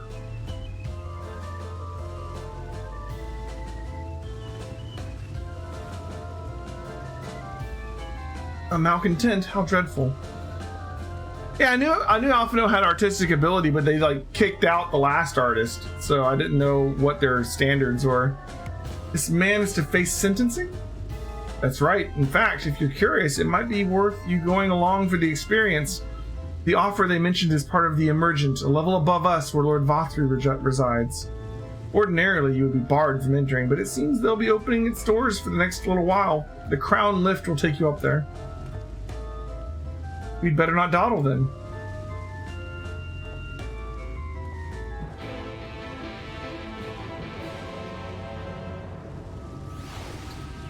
But yeah, just to tell you, like I don't know much about all the raids we're gonna be doing in TBC. Like Right now, there's only 3 raids available in like phase 1 of the expansion. There's Gruul's Lair, Magtheridon's Lair, which those are kind of like, those are like closer to trials, you know, like with a lot of trash in front of them, more or less. And then there's Karazhan. Karazhan is a 10-man raid, and it's a full raid where you go up Medivh's tower, which Medivh is like the badass wizard that originally opened the Dark Portal. So you're going up a mage's tower, basically. We're looking for an elevator? Oh, down there. Okay. And there's all kinds of things in Karazhan. There's one of the events is a chess event where you have to like you play the pieces on the chessboard for the boss fight. One of them is the opera event where you'll have to fight like the characters from the Wizard of Oz or Romeo and Juliet, or I forget the other ones. There's different bosses that you can end up fighting there. There's a lot of fights to it, actually. I forget how many, but it's a 10-man raid. So that's the one we'll be doing first. But like I said, it'll probably be a couple weeks, at least, if not a month before I get there, because I've still got to level up my character the rest of the way. Then I've got to get a raid slot that I can get into. We'll see how it goes. Joining the crowd up there? Yep. My guild's plan right now is that they're waiting 3 weeks after the expansion comes out to let everybody level up to 70 and get geared up and do heroics and stuff. And then they're going to start talking about starting raiding. That's the big Sin Eater lion thing there behind him. That's Vorthri.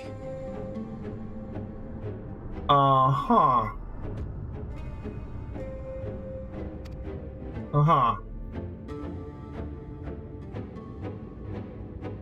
Those are Sin Eaters, right? The dude just works with them.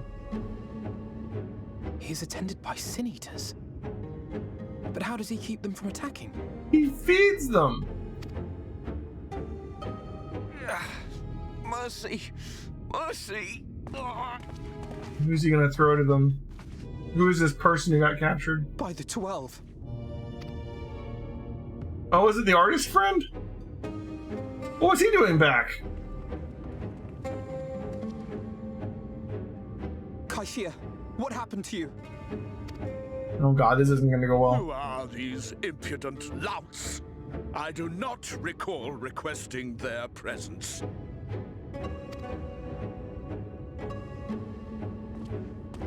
Lord Vorthri, what is the meaning of this? Why is this poor man bleeding to death on your floor?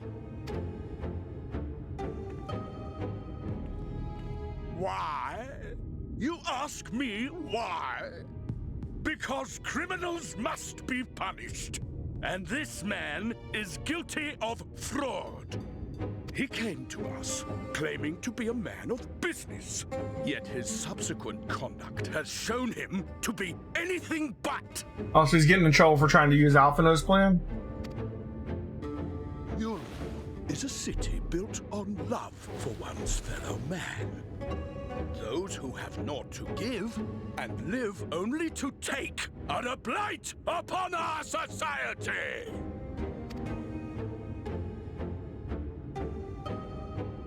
To atone for this crime, I ordered that he fling himself from the balcony. And he had the temerity to weep. Please, my lord, anything but that. What then is a man of mercy to do, but offer the sinner another way to show his contrition? Another way? Meaning what exactly?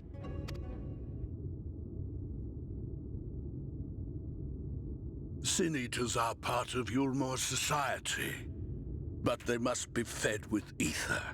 Living ether. So, I demanded an offering of flesh, carved by his own hand, from his own hide.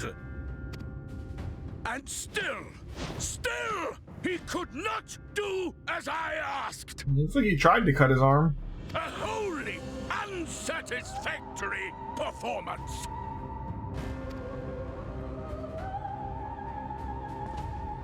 Tis true that Kaishir won his place here by fraud, but his actions were driven only by a desire to share in your paradise. That you would cast him out I could almost accept, but to humiliate him thus, to demand his very life? Is this truly the way of Yulmore? Well, we're in trouble now.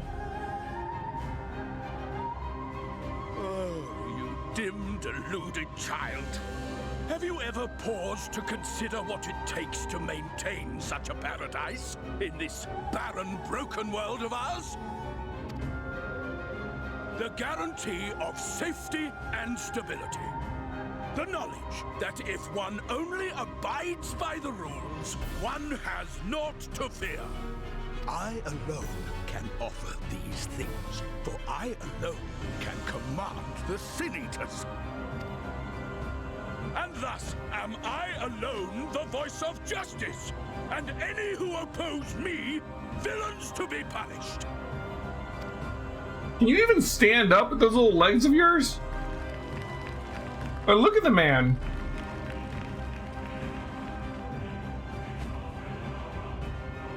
And people call this paradise.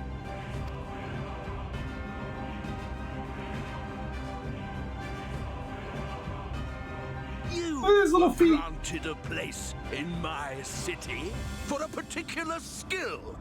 What was it? Painting. Oh, an artiste! Then you shall paint a picture for me of Yulmore. Oh my. If I find your art pleasing, then I may excuse this display of insolence.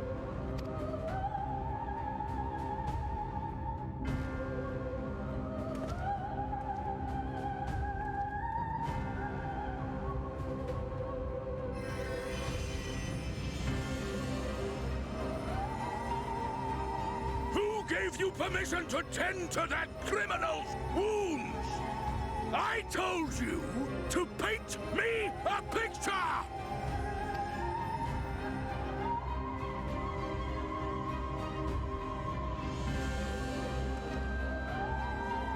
What you need is a mirror, not a painting.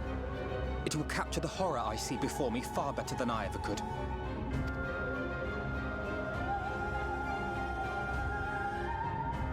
Can you walk? I think so.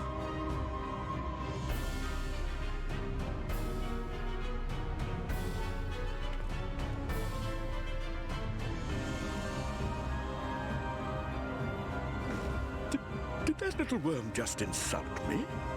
Yes.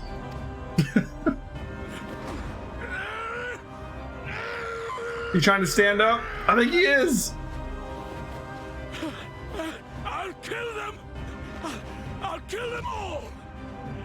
I'll enslave their minds! I'll torment them! Torture them! Then tear out their hearts! Oh, he's just wonderful.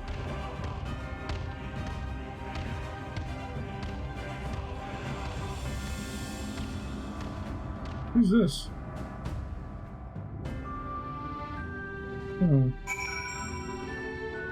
Okay.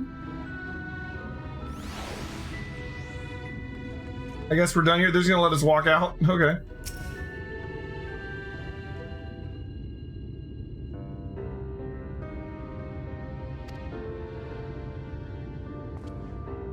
Forgive me. In my anger, I seem to have marched us back outside again. It was probably best that we leave the island altogether. I believe we've worn out our welcome in Yulmore. In any case, I've seen enough of this world's self-proclaimed capital city to convince me that our battle against the Sin Eaters will find few allies in Kulja. I will accompany you back to the Crystarium. We need to regroup and think on our strategy anew.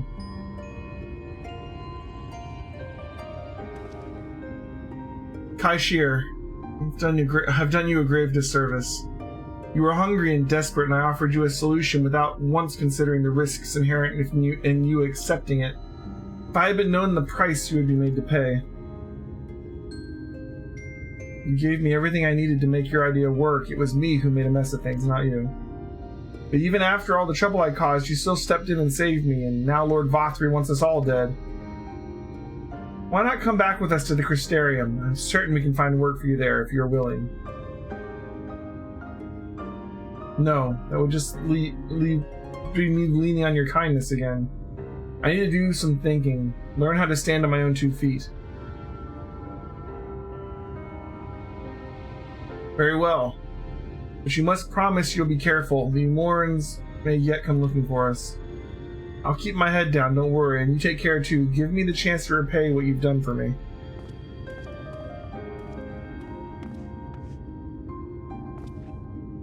Alphino. Oh. Lord and Lady Chai. What in the blazes did you do? They have the entire city looking for you. I took a peek at your unfinished portrait, Alphino. Now I've had many a beautiful, striking picture painted of me, but there was something about your work. It was as if you'd caught the very essence of our love and rendered it naked upon the canvas. It was bold and unflinching, and I adored it. Please, you must come back to us and finish what you began. I'll speak with Lord Vothri and vouch for your character. I'm sure we can smooth over any hard feelings. I'm sorry, Lady Chai. There are more important matters to which I must attend. More important? What could be more important than enjoying the days we have left to us in the fullest? Pray press me no further. We are leaving. I would not presume to take the garments you were so kind to procure for me one moment. I wouldn't hear of it. Keep the clothes, you silly boy. I insist. And I shall make the arrangements so you can pass through the gate without causing a stir. I expect you to come and visit. I will return, I promise you that. The outrage I witnessed must not go unanswered. The next time we meet, I shall be better prepared to confront the corruption which hides behind the glittering facade.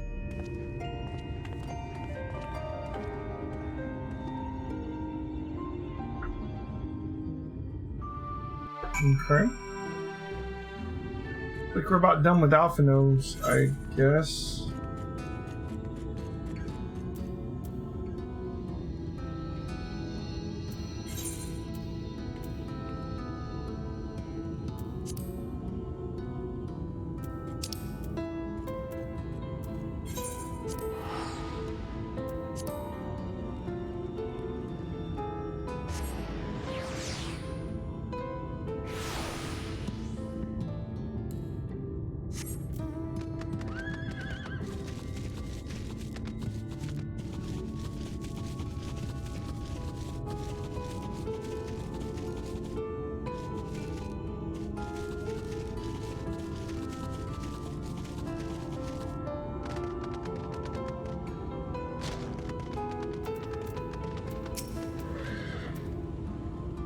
Thank you, my friend, for staying at my side through the whole sordid endeavor. While it's not quite the joyous outcome I had hoped for, our efforts have nevertheless answered a great many questions.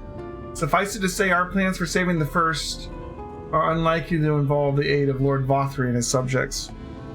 Come, we must speak with the Exarch and chart a new course. This is far from over.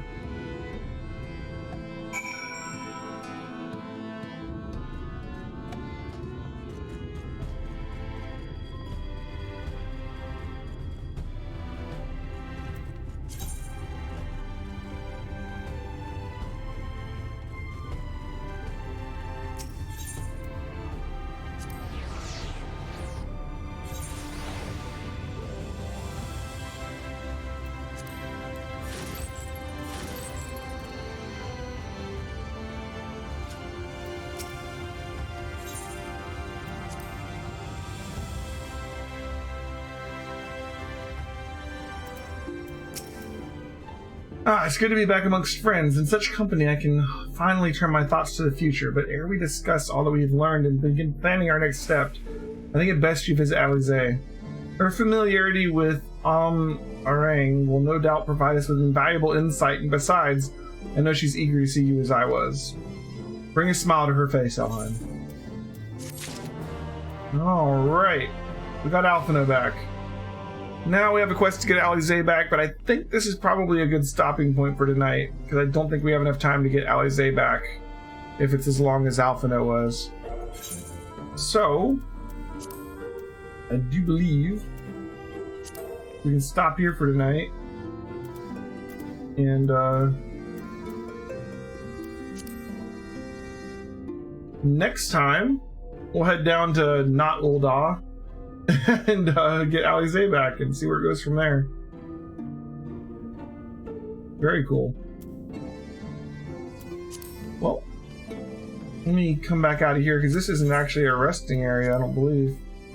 Let's get close to somewhere we can get some rested XP.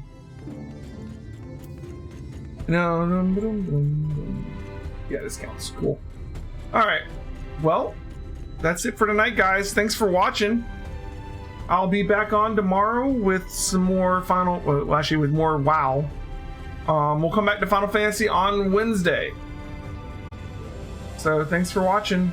I'll see you guys next time. Bye.